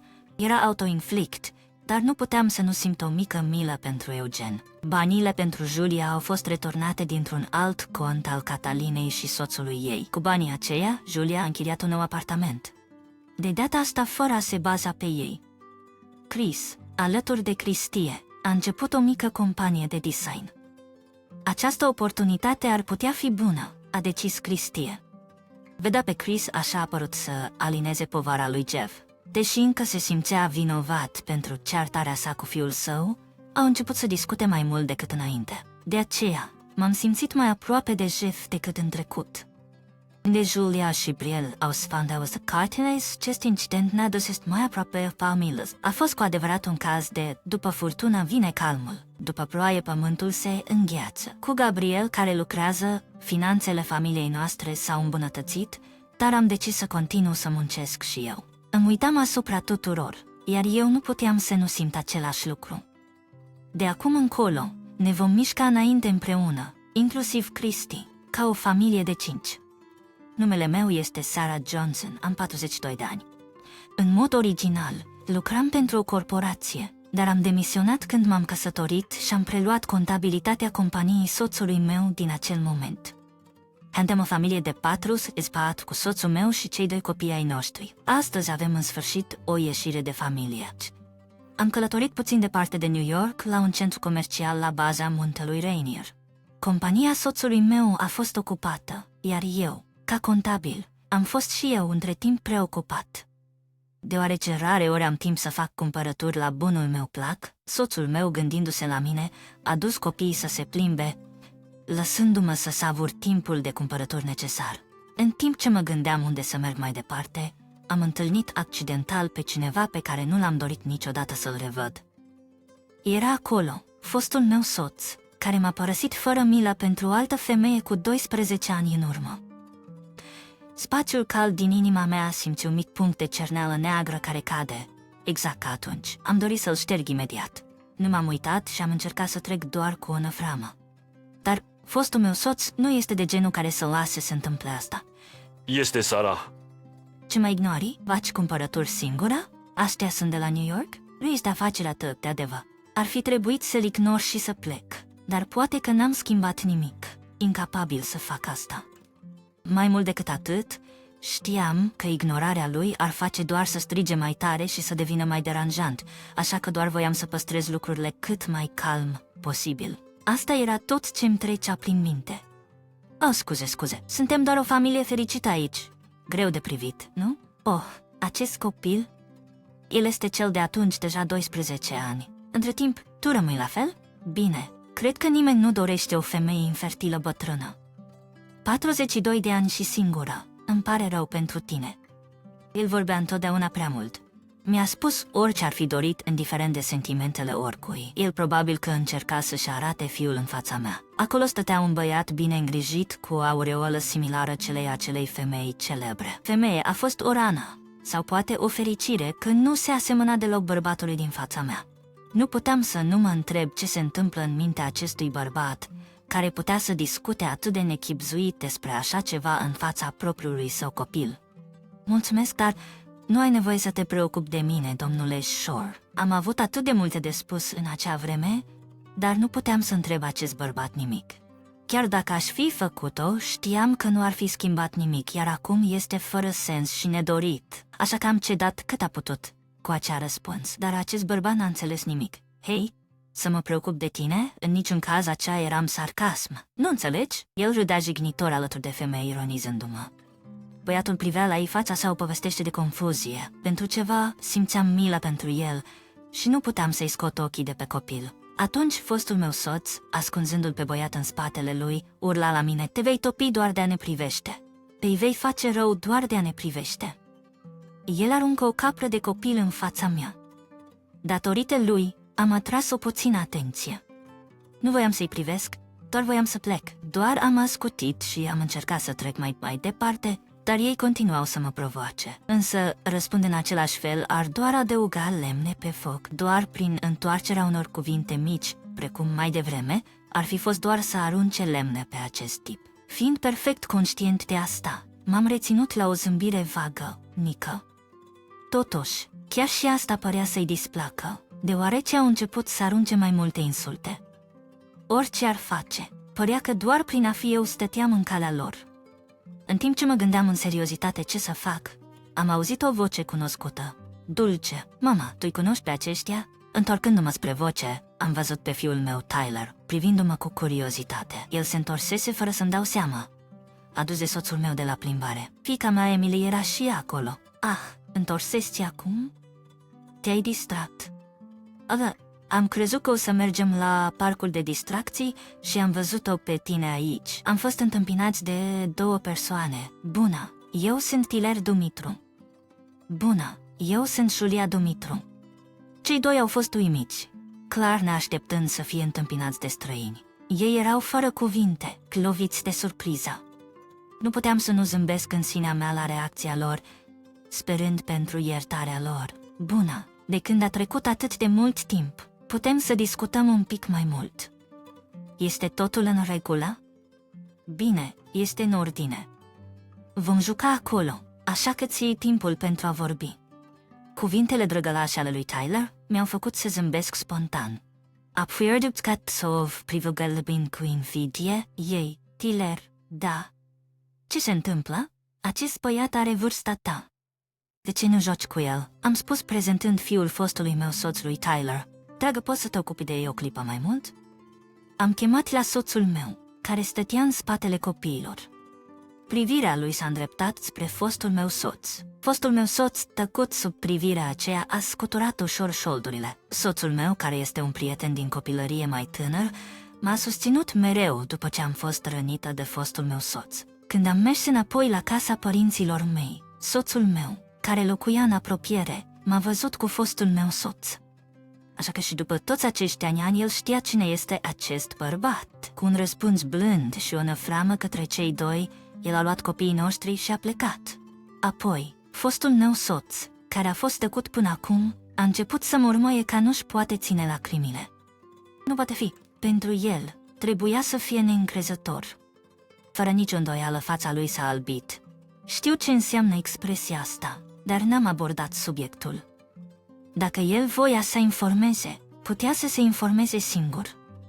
Încă am spus că vreau să discut o puțină mai mult cu copiii, dar fostul meu soț, incapabil să o mai rețină, a ieșit cu ce înseamnă asta. Ce înseamnă ce? L-am oprit și am răspuns clar: asta. Ei sunt familia mea, cei de la mine. Am privit, iar am văzut femeia uimită și fostul meu soț cu fața deformată. Nu erai singură? Ai presupus asta de la sine. Era exact cum am imaginat și nu mi-am putut stăupi râsul. Atunci ar fi trebuit să spui ceva. De ce să-ți spun totul, domnule Shore? Noi ne-am întâlnit aici întâmplător. Nu există nicio cauză pentru care ne mai întâlnim sau să mai interacționăm vreodată. Dar încă, și ce este atât de ciudat, că am o familie. Sunt o femeie de 42 de ani. După toate, când i-am returnat remarca sarcastică, el a mugetat și a privit în altă parte. Acum știu exact ce vrea să spună persoana în fața mea. Probabil că are doar o singură gândire. El a fost destul de curajos să părăsească soția sa pentru o metresă, dar când a venit momentul critic, tot era un laș. Ai ceva pe mine? Vrei să iei ceva? Arată ca dacă ai ceva. Ochii lui străluceau, arătându-și neliniștea, în timp ce femeia de alături arăta confuză. Dacă nu ar putea să-l întrebe, aș le informa eu. Zâmbind la ei, am spus, ambii ei, Tyler și Julia, sunt copiii mei născuți din mine. Nu le-e frumos? Ai arată ca mine și soțul meu? I-am spus clar și direct. Soțul meu de atunci a înghețat, neputincios să proceseze sau să spună ceva. A fost femeia care a reacționat prima. Așteaptă, nu erai sterilă? Sari imediat la inima chestiunii. Așa se vede. Dar niciodată nu am confirmat acest lucru atunci. Așadar, soțul meu de atunci i-a spus acestei femei despre tratamentele de fertilitate. Dar înțelegerea lui a fost egoistă și departe de adevăr. Eu sunt dezolat, dar nu pot avea copii. Ei, mi-a spus domnul Shore că eu sunt steril? Tu nu mergi la tratamente de fertilitate, nu? Aceasta concluzie unilaterală a sa. Chiar și tratamentele de fertilitate la care am participat împreună le-a considerat ca fiind greșeala ta. Mi-aș fi dorit să zic cu un răsuflare la revelația aceasta. Într-adevăr, am făcut teste la ginecolog, iar rezultatele au demonstrat. De asemenea, am fost însărcinată de 2 ori deja, așa că nu mai este nevoie de nicio dovadă în acest moment. Nu se poate. Este adevărat. Așadar, compatibilitatea noastră a fost doar rea? Ce înseamnă să întreb o asemenea chestiune acum? Este o întrebare înspăimântătoare fără nicio răspuns real pe care o ignor pe deplin. Apoi femeia a contraatacat. Ești sigură că spui adevărul, nu? Ai putut să adopți copii sau ceva? Deci după compatibilitate, acum vine adoptarea. Nu mă interesează prea mult, dar trebuie să clarific asta. Îți pot oferi voie să te informezi la ginecologul pe care l-am vizitat sau chiar să faci un test de ADN cu copiii mei. Nu am niciun fel de problemă cu asta. Ce? Erne, trebuie să te prezent. Ce? După ce am divorțat de domnul Shore, am început să dat datim meu actual și m-am căsătorit cu el 6 luni mai târziu. Am avut copii curând după aceea, așadar, ouăle mele sunt de fapt foarte sănătoase. Am primit și un aviz de aprobare de la ginecologul meu. Introducei? De ce trebuie să fiu introdusă la ginecologul tău? Fața femeii s-a tors în timp ce a reculat. Cuvintele mele au lovit un nerv la această persoană simplistă. Bine, tu n-ai un al doilea copil, nu? Domnul Shore a spus mereu că vrea 3 copii, așa că aș trebui să te prezent? Probabil că niciodată n-au imaginat cineva ca mine să spună ceva așa. Ambele persoane erau fără cuvânt, înghețate pe loc. Fie că nu intenționau să aibă alt copil, fie că nu puteau, era clar din reacțiile lor. Fețele lor inițial contentă te-au denit repede dulci. Așadar, pot să-ți spun o întrebare. Am spus eu și ele doar au întors privirea spre mine, încă înghețate. Fie că erau precaute sau dacă era ceva altceva. Bine, nu e nimic de afacerea mea. Dar voiam să mă confrunt cu o suspiciune pe care am purtat-o singură de peste 10 ani. Există ceva pe care l-am întrebat de mult timp. Poate să-l spun? Tu ai luat tratamente de fertilitate. Probabil că și-a uitat sau l-a negat atât de mult încât a fost șters din memorie. Cuvintele mele trebuiau să-i trezească amintirea. El a privit jos pentru o clipă, arătând o expresie amară. În perioada în care făceam tratamente de fertilitate, doctorul ne-a sugerat să testăm și partea masculină. Dar soțul meu, care mă acuza pe mine pentru incapacitatea noastră de a concepe, nu era entuziasmat de idee. Totuși, nu putea să refuze o cerere puternică a doctorului. Într-un fel, natura lui covardă a fost o binecuvântare atunci. Dar în cele din urmă, problema Ioanei a apărut, iar el m-a părăsit. M-am auzit rezultatele singură. Doctorul a fost amabil, iar după divorț nu puteam să o ignor. M-am surprins când am mers să aud rezultatele. Domnul Shore era steril. Încă din scurt timp înainte a venit să raporteze că au conceput un copil și m-a părăsit. A fost o reacție naturală, nu-i așa? Da, Julia? Femeia, numită pentru prima dată astăzi, a avut dificultăți în a compune expresia ei înghețată. Soțul meu de altă dată, fixat pe ecranul telefonului, s-a întors să privească femeia cu fața palidă și a întrebat brusc. Ai mințit mie? Ai mințit mie? Bine, asta e. Dacă sunt steril, nu pot avea copii. Acum, când mă gândesc liniștit, ne-am apropiat intim doar o dată înaintea presupusei sarcini. Și chiar atunci am folosit protecție. Fiecare dată următoare am fost prea beată să termin. Așa că, chiar dacă nu aș fi fost sterilă, șansele noastre de a avea un copil împreună erau aproape de 0. Da. El m-a privit, ca dacă ar căuta confirmarea mea. N-am afirmat, nici nu am negat, ci doar am privit tăcută. În tăcerea mea, el a interpretat o confirmare, a dat un suspin greu și a dat cu limba degetului pe spatele capului, frustrat. În mod brusc, Jennifer a devenit hotărâtă. Dar a fost prezentat astfel. Ce vrei să spui? Atât eu cât și soțul meu, de altă dată i-am pus întrebări. Am vorbit în același timp. Confuz. Ea ne-a privit cu aer de satisfacție. Am trăit la culme, într-adevăr. Am avut câteva aventuri și o noapte de dragoste, știi? Eram la 20, așa că înțelegi, nu? Faza în care te bucuri de viața alături de bărbați frumoși? Nu este vina mea că eram atât de populară. Ea a început să râdă chiar de la sine, lăsându-mi fostul soț și mine, fără cuvinte, doar ascultând cuvintelor care curgeau din gura ei isteață. Eram atât de curateni. Niciodată nu am rămas însărcinați, de niciodată cât am făcut-o, așa că am lăsat să piardă paza. Uneori, dacă simțeam că se simte prea bine sau doar eram leneș, mergeam cu curgerea apei, fără să mă gândesc. Azi lasă-ți fănic pink până. Într-adevăr, am putut înțelege această stare de spirit când ai vreo 20 de ani. La vârsta de 20 de ani, încă nouă cu astfel de experiențe, este posibil să te lăsai transporta sau să te depășești de plăcere. Dar este și motivul pentru care este importantă contracepția și protecția împotriva bolilor cu transmitere sexuală. Gândul ei de a fost implicată cu parteneri numeroși mi-a făcut un frig. Ce se întâmplă dacă fostul meu soț ar fi luat ceva și apoi, bine, este doar o ipoteză? Dar gândul era rece și, bine, în cele din urmă s-a întâmplat, m-am însărcinat. Dar chiar și după ce am aflat, nu știam de la cine era copilul. Around that time, Imet steveat de Nicru where you was working. El avea 12 ani mai mult, arăta bine și era manager la o mare companie la vârsta de 32 de ani. Se putea vedea viitorul strălucit al lui din depărtare. Am decis că el trebuie să fie tatăl, așa că am pus planul meu în mișcare. Faptele pe care mi le-a povestit atât de nepăsătoare erau incredibil de egoiste, iar prima mea gândire a fost fața inocentă, uimită a copilului pe care l-am văzut mai devreme. Gândul că viața lui poate fi afectată de o egoism adult era singura mea îngrijorare. Ca să mă aștept, fostul meu soț a spus: acum când știu adevărul, nu pot să rămân cu tine. Era o frază care implica un divorț iminent. Tonul lui mi-a adus aminte de mine însumi acum 12 ani. De data asta am simțit pe prima dată o tămire de stel. Desigur, Jennifer a început să scandeze, acuzându-l că ar fi cruzimitor cu copilul lor. Încă o dată, ea se ascundea în spatele copilului, folosindu-l ca scut pentru a se proteja. Dar fostul meu soț, revenind la compunere după conversație, rămăsese nepătimațat. Fă o probă de ADN și găsește adevăratul tată. Nu sunt responsabil pentru creșterea lui. ADN-ul nu contează. Tu ești tatăl legal al lui Ken. Am fost căsătoriți când Ken s-a născut. Tu ești singurul tată pe care îl are. Jennifer era disperată, ținând-o de fostul meu soț, albii degetelor ei strânși de tensiune. În ciuda faptului că sunt părinți legali, acest lucru poate fi contestat în instanță. De ce îi face asta?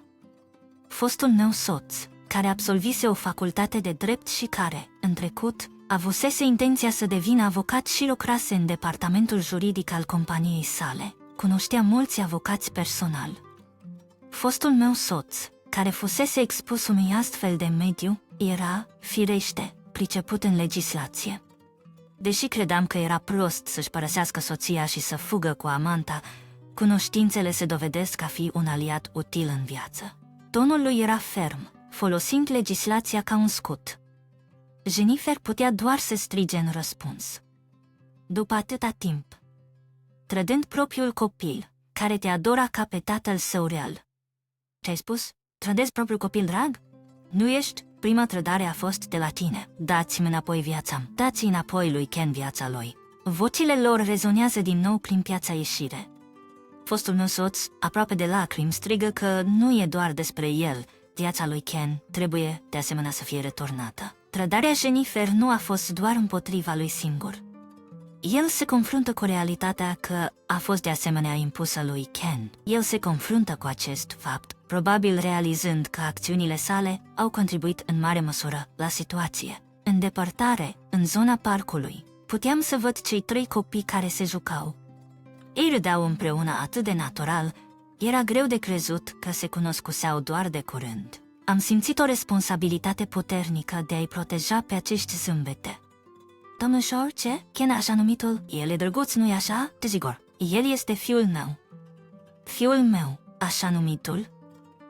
Încă de la o asemenea adevăr, cuvintele au ieșit firesc. O viață cu Ken fusese înrădăcinată, o rutină de zi cu zi pe care o lua în mod firesc. Fiind băiat, el ar fi putut să petreacă mult timp jucându-se cu tatălui, nu-i asta? Da, desigur. Atunci este bine, ce? Relația de sânge ar fi putut să conta cu adevărat. Probabil asta era ce se gândea și fostul meu soț. Și știam că concluzia lui va veni curând. Problema era Jennifer. Ce gânditi despre Ken? De când te-am cunoscut, am fost curios cu asemenea unghii lungi care par impractice pentru treburi casnice. Faci vreo treabă casnică sau creștere copii? Înțeleg. Fostul meu soț devenise cu adevărat bărbatul convenabil al Jenniferii. Nu se miră că ea nu dorea să se gândească la divorț, oricare ar fi fost evenimentul. Chiar dacă ar fi avut un copil pe neașteptate, știa că putea reveni la același stil de viață după naștere. Așadar, ce faci toată ziua? Petrec timpul cu prieteni, beau așa ceva, într-adevăr căutai o pungă de bani și un bărbat casnic convenabil. Nu-i așa? Așa e, nu-i așa? M-am străduit să-l obțin. Sunt atât de norocoasă că Steve este atât de bun. De-i suficient. Te divorțez de tine și îmi iau cu mine pe Ken. Asta e ok. Sigur se va proteja zâmbetul lui Ken. Duminică, copiii jucau jocuri în living. L-am auzit pe Ken, Key online, să-l invita. Tiller schimba CD-urile de joc cu Ken în acea zi și de atunci jucau și chaturau online. Prin Tiller, am aflat că ex-soțul meu a divorțat de Jennifer, iar ea a plecat. Îngrijorată că Ken ar putea fi deprimat, deoarece mama lui a plecat, am aflat că s-a schimbat prea mult pentru el. Tatălui era deseori plecat în zilele de lucru, iar mama lui era rar acasă, așa că nu era atât de diferit pentru el. De asemenea, am auzit că uneori, când Ken se întorcea de la școală, găsea bărbați necunoscuți acasă cu mama lui. Probabil că el a folosit pe ex-soțul meu ca sursă financiară și ca gospodin, în timp ce căuta noi relații în afară. Ea probabil s-a folosit de situație pentru a divorța și a se muta cu alt bărbat. Auzind despre stilul de viață incredibil al Jennifer recent, am realizat că oamenii nu se schimbă ușor. Această realitate ar părea foarte crudă pentru Ken, mai ales în alb și negru, dar de fapt, cred că aceasta este pentru bine. Realitatea este vocea lui Ken, venind de la consola de jocuri sunând foarte veselă. Mulțumesc că i-ați permis să schimbe ID-urile în acea zi. Am zis soțului meu aflat în fața mea, care mi-a zâmbit cald la sunet. A fost soțul meu care a acceptat natural cererea lui Tiller în parc. Da, ei păreau a fi foarte fericiți. Totuși aș prefera să nu mă implic direct în relațiile cu fostul tău soț. Seaptă. Dar cred că dragostea lui Florin pentru Ken este sinceră. Da, soțul meu mi-a zâmbit cald. De fapt, a fost fostul meu soț, care a fost entuziasmat de tratamentele de fertilitate atunci când am început. El a iubit întotdeauna copiii, iar nu există nicio îndoială că era îngrijorat înainte chiar de nașterea lui Ken. Îl vede pe Florin crescându-l pe Ken cu afecțiune, indiferent de legăturile de sânge, ar face sigur zilele lui Ken mai fericite. Sunt sigură că dacă va veni ziua când se vor confrunta cu adevărul, acei doi vor fi bine. Într-un fel simt asta și în ceea ce mă privește, nu pot să nu mă preocup pentru Ken în mintea mea. Știind că copiii sunt conectați online, pot să văd cum se desfășoară ziua lui și să simt tranquilitatea când este acasă singur. Sunt sigură că soțul meu simte la fel. Poate că nu vom mai intersecta niciodată cu viețile lor, dar copiii trăiesc într-o lume diferită. Sper că acești copii să-și poată trăi zilele cu zâmbete, ascultând convorbirile din living. Chiar dacă am sunat atât de des, nu mă juca cu mine. Ceva? Noaptea de nuntă soțul meu, Florin, a spus că merge la băutură cu un prieten bătrân și a plecat. Îmi făceam încredere în Florin și l-am măritat, în ciuda faptului că mă trăda în spatele meu. De asemenea, după aceasta, descoperirea celei mai mari trădări va fi dezvăluită. Se va descoperi urma. Nu te voi ierta niciodată. Julia, îmi iei ochii de pe mine. Asta e ciudat. Cine este ciudat? Îți voi trimite cuvântul ăsta înapoi. În momentul în care am auzit de la tatăl meu, am pierdut toată dragostea mea pentru Florin. Voi încolți, voi știți ce? Numele meu este Larisa, am 26 de ani. Lucrez la New York într-un magazin de retail. M-am îndrăgostit mereu de modă, așa că îmi place slujba. Îmi consider încă că sunt tânără la vârsta de 26 de ani, dar recent s-a produs o schimbare mare în viața mea privată. M-am logodit în final cu Florin, cu care am fost logodit timp de 2 ani. Am înregistrat căsătoria și am avut nuntă după visul meu. Ne-am cunoscut prin intermediul unui prieten. Eu iubesc cântăreții pop de sex masculin, mai ales vocalistul principal dintr-o anumită formație. Îmi plăcea atât de mult, am vorbit despre el peste tot. Atunci o prietenă a spus că știa de cineva care se asemăna cu acel băiat. Eram atât de entuziasmat, am cerut să-l cunosc. Când am stabilit să ne întâlnim, așteptam nervos. Florin, care avea să devină soțul meu în curând, a apărut. Florin are 10 ani mai mult decât mine. El avea 34 de ani la acea vreme. El lucra la o companie de alimente în departamentul de vânzări. Încă de la început, am simțit o afinitate puternică pentru el. El era ca o versiune mai matură a idolului meu. Florin probabil nu s-a opus să fie admirat de o fată de 10 ani mai tânără. Am început să ne datorez repede. Știam că sunt puțin naivă și dezbrăcată. Când am fost prezentată lui Florin, am fost complet captivată de aura sa matură. Am crezut că el mi-ar putea proteja dacă ne-am căsătorit. Dar cu cât mă datorez lui Florin, am început să simt că el nu este omul pe care l-am imaginat. Am crezut că aș putea să mă despart de el de mai multe ori, dar în final am decis să ne căsătorim după 2 ani de dating. Am crezut că susținerea lui Florin ar fi cea mai bună pentru mine. Florin mă avea încredere și am crezut că el avea să schimbe mintea după căsătorie. Desigur, el ar fi devenit mai responsabil atunci când am avut copii. Am decis să-mi pună încredere în Florin. De asemenea, tatăl meu, trăind la țară, era foarte îngrijorat de viitorul meu ca fiica sa unică. Mama mea a trecut din viață din cauza unei boli de mult timp, iar tatăl meu mă iubea, fiica lui fără mamă. Eram fericită de sentimentele lui, dar nu mi-am putut aduce să mă căsătoresc cu un om pe care mi-l alesese tatăl. Dar nu exista nicio garanție că voi întâlni pe cineva ca Florin. Când am hotărât să ne căsătorim, Florin a spus serios: voi lucra greu pentru a câștiga aprobarea ta. Am zâmbit involuntar. Florin era serios cu privire la viitorul nostru. Totuși, curând, după ce am început să ne dăm de seama, a apărut ceva surprinzător. A început cu o telefonare în timp ce așteptam. Eram la serviciu. Am închiriat o mașină. Hai să mergem să privim apusul soarelui. M-am speriat. Florin era soposat să fie la serviciu. La ora 3 p.m., magazinul meu era deschis.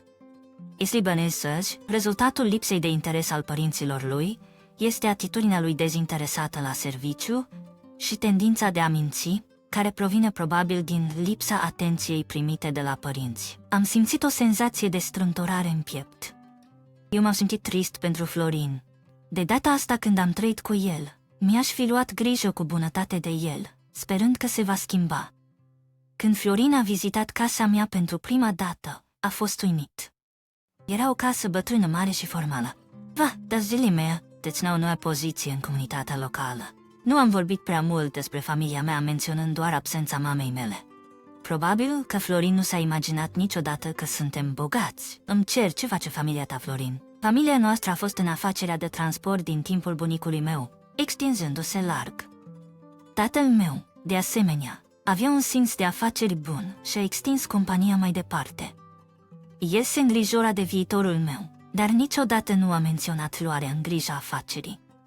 El îmi susținea decizia de a părăsi orașul și de a lucra, în timp ce îmi permiteam să-mi urmăresc hobby-ul. El nu avea condiții particulare pentru căsătoria mea, așa că el ar fi probabil surprins de cât de repede a fost decisă. Am discutat despre toate acestea în trenul de întoarcere acasă. Florin a ascultat cu ochii strălucitori. Am zis: așadar, căsătorind cu mine înseamnă că ai putea să președinte. Amintirile bunicului și tatălui meu, care munceau zi și noapte, mi-au venit în minte. Am zis: președinte? Nu cred că ți se potrivește, Florin. El era prea ocupat pentru asta, dar Florin părea mai interesat de casa mare decât de cuvintele mele. Am zis: nu fi prost, în zilele noastre Sunt familii cu multe dificultăți în a găsi urmași. O să preiau. El a declarat, câștigându-mi tatăl cu abilitățile sale de vânzare și zâmbetul său captivant. Sunt copil unic, după toate. Tatăl meu era mulțumit. El a continuat să vorbească ușor despre muncă. În fapt, am fost contactat de către o firmă de recrutare. Planific să schimb jobul pentru o ofertă mai bună decât ultima companie. Avi îngesparu, în ciuda mai multor ore de convingere și de viziunea schimbării în atitudinea lui, pare că încă intenționa să demisioneze. Am simțit un val de oboseală. Între timp, Florin vorbea entuziasmat despre noua sa slujbă, tatăl meu asentind cu admirație. Dar era tot o minciună. Nu a existat nicio recrutare, nicio nouă companie, nicio ofertă mai bună. M-am dat repentină de frica cu care am mințit ușor, dar gândindu-mă că Florin a dorit cu adevărat să impresioneze părinții mei, am simțit că ar trebui să-l susțin în devenirea un membru decent al societății. De atunci, Florin nu a ratat nicio șansă să se adreseze tatălui meu, încercând să preia afacerea familiei. El chema adesea pe tatăl meu spunând lucruri precum: la vârsta de 30 și am fost oferit un post de conducere. Îi spun că voi fi promovat în fruntea departamentului în doar 2 ani. Credi cu adevărat. După ce a apelat, l-am confruntat. Nu minți, tatăl meu. Dar Florin m-a privit nemulțumit. De ce nu? Este mai bine ca tatăl tău să creadă că ai un genere de succes. Ce este greșit în a face fericiți părinții? Ea toate minciuni, nu este posibil să fie fericit cu asta. Pe când mă pregăteam să ripostez, Florin a zis că nu mai este important. Îl vei vedea, sunt minunat când mă străduiesc cu adevărat. Stau și vezi. Apoi a venit ziua de nuntă. După ce am luat în considerare, am decis să o ținem în orașul meu natal. Eram îmbrăcat într-o rochie albă de mireasă, frumoasă și pură. În sfârșit să mă căsătoresc și să încep o familie cu Florin. Era o senzație ciudată de fericire și nervozitate.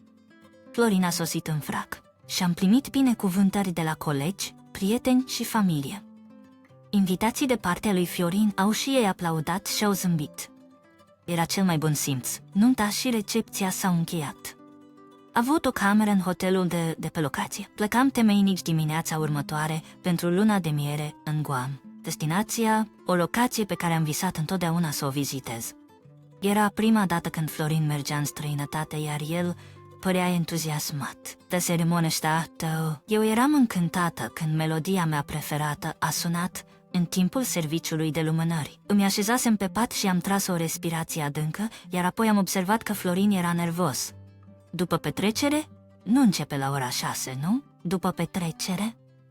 Nu începe la ora 6, nu? Existau planificate petreceri după nuntă. Colegul meu și prietenul vechi al lui Florin au preluat organizarea ei. Aveam rezervat un restaurant etnic în apropierea hotelului. O să fie distractiv. Florin s-a ridicat distrat. Merg afară pentru aer proaspăt. Ceva mi se părea ciudat. La petrecere, înconjurată de prieteni vechi, Florin părea din nou în sine. Când am menționat nervozitatea sa anterioară, el a râs ipitor. Eu sunt doar nervos despre prima mea călătorie în străinătate. Și eu eram nervos. Am avut o frică de înălțimi, așa că petrecerea aproape 4 ore pe un avion a fost o puțin preocupare. Dar simțeam intuitiv că minte. Petrecerea de după amiază s-a încheiat. Florin, care ar fi trebuit să se întoarcă la hotel, a stat la locație. Când m-am apropiat, mi-a spus să mă întorc mai întâi. Voi lua o băutură cu prietenii. Poți să mergi înainte și să dormi. El încă bea. Eram surprins. Poate că a fost cu adevărat nervos despre călătorie și încerca să se distreze cu alcool. Am decis să-mi pun încrederea în el în timpul călătoriei. Bine, poți să te distrezi. Mai târziu am descoperit că Florin era cu fosta sa Ioana, care a participat la nuntă. Ei au dispărut în noapte în jurul ora 10 p.m. Eram adânc dormit din oboseală zilei când a sunat telefonul. Era Florin, am sunat atât de ori, nu să te juca cu mine. Ce faci? El a fost furios și se arunca cu cuvinte. Eu acabasem de trezi și eram confuz. Suntem înconjurați de câțiva oameni ciudați. Toți aceștia sună numele tău, ce este cu asta? Au auzit o lovitură la ușă. Cineva e aici, așteaptă. Am pus telefonul și am mers la ușă. Telefonul meu arăta o istoric cu apeluri neînaintate de la Florin. Tatăl meu stătea și, văzând expresia severă a tatălui meu, am știut că se întâmplă ceva rău. Larisa, există ceva important. Da, am știut imediat că nu este veste bună. Inima mea bătea repede, nu vreau să știu, dar fața tatălui meu era tensă și severă. În acel moment toată încrederea mea în Florin a dispărut. A fost mai mult decât o ștocare. Am înțeles în sfârșit semnificația expresiei familiaritatea se crește cu dezamorârea. Am sosit la un hotel lângă următoarea stație cu mașina tatălui meu. Există câteva hoteluri în zonă, dar acesta este condus de tatăl meu. În fața descurilor de la recepție era o mulțime înconjurată de angajați în uniforme de hotel. În mijlocul mulțimii se afla Florin și o femeie necunoscută. Florin a început să strigă când m-a văzut. Larisa, ai fost să iei cu paznicul meu. Hai să fii ciudat. Ce? Îți voi trimite cuvântul ciudat înapoi. În momentul în care am auzit povestea în mașină, toată dragostea mea pentru Florin a dispărut. M-am hotărât să-l aduc pe Florin la capăt în totalitate. Tatăl meu a întrerupt cu încredere cuvântările lui Florin. El a spus, aceștia sunt angajații noștri. Cum ai să-l trădezi pe Larisa astfel? Ce? Toți sunt angajați. Aceasta este aparent ce s-a întâmplat. Florin a observat fosta lui prietenoaică printre colegii de clasă la nuntă. El ușor a făcut o promisiune cu ea în timpul petrecut după petrecere. Apoi a mințit despre faptul că mergea să bea cu prietenii pentru a mă duce acasă primul. El a verificat în acest hotel fără să știe că aparține tatălui meu. Ar fi putut să nu fie descoperit. Dar tatăl meu era atât de fericit despre căsătoria mea că a transmis în direct nunta mea în toate cafetele cu angajați ale companiei noastre. Ce? Transmis în direct? Nu știam. Asta este jenant. Am purtat roșu, iar tatăl meu, transpirând profuz, s-a scuzat. El a spus, scuzați, eram doar prea fericit. În timp ce mulți angajați ne-au felicitat, a fost o afișare de mândrie paternală destul de mare. Am umat, ce awkward ar fi să-i văd acum pe toți. Însă tatăl meu a insistat că acest live stream ne-a ajutat să descoperim nelegiuirile lui Florin mai devreme. Omul de la front desk al hotelului care a văzut live stream-ul a fost șocat să vadă pe noul mire, care acum s-a căsătorit cu fiica șefului, a intrat în hotel cu o altă femeie în noaptea nuntii. Deși l-a lăsat în cameră, omul de la front desk era în primejdie. Angajații au discutat dacă să-l informeze pe șef. În timpul discuțiilor au trecut aproximativ 2 ore. Florin și femeia au ieșit din cameră. Angajații, hotărâți să nu-i lase să plece, l-au înconjurat pe Florin. Panicat, Florin m-a sunat disperat. Tora, ce te pasă? Tratându-mi pe fiica mea dragă așa. Tatăl meu, un fost jucător de rugby cu o voce puternică, că stătea impunător. Florin, mereu mai delicat și mai gentil, a fost șocat de vocea sa bombastică. Nu este o înțelegere greșită sau o greșeală, a spus, vocea lui tremurând patetic. Era clar că încerca să scape de situație. Fosta prietenoață sa l-a privit cu dispreț. M-ar pierde de limit. Cine este acea femeie? Deja am ajuns, soțul meu mă înșală chiar sub nasul meu, iar în fața angajaților tatălui meu, de ce nu? A fost o umilire enormă. Nu numai că a umilit familia noastră, dar a și stricat numele companiei.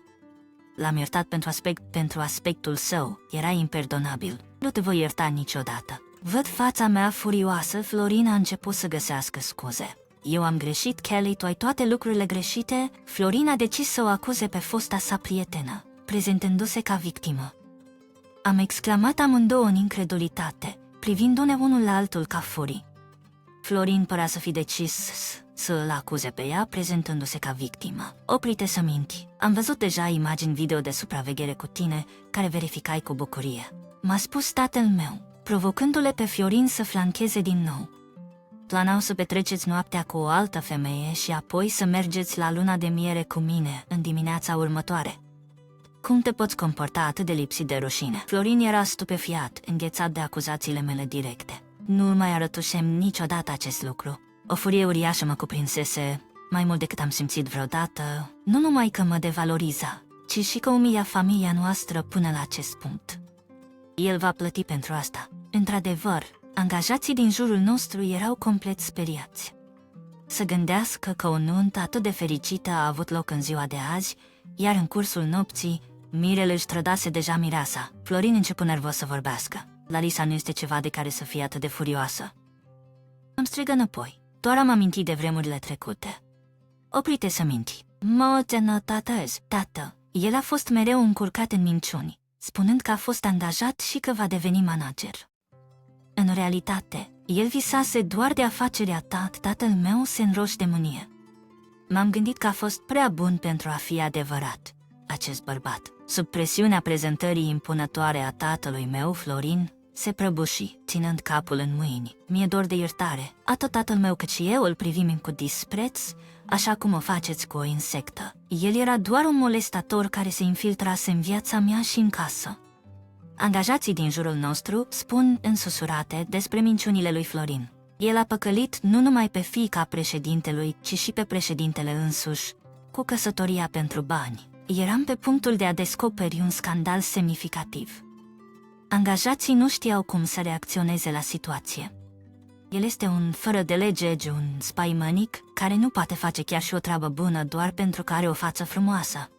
Expozez neîncetat secretele lui Florin, iar el arată ca și cum nu ar putea să creadă ce se întâmplă. Am crezut că este doar o fază sau un trecut naiv pe care fiica mea l-a adus acasă. Eu nu am angajat niciun detectiv privat atunci când au decis să se căsătorească, crezând că putem să-l readucem pe calea cea bună. Dar niciodată n-am imaginat că va turna atât de rău. Tichinaurdes putea fost descstaminstest prești pentru el. Ar fi trebuit să consult mai multă lume.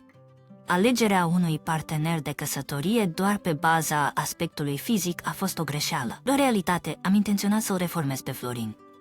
Ideea că iubirea ar putea rezolva totul a fost doar o iluzie dulce. Bine, este bine că l-am descoperit acum. Divorțează imediat, strigă Florin în necredință și privind sus cu un zâmbet viclean, începând să se roage.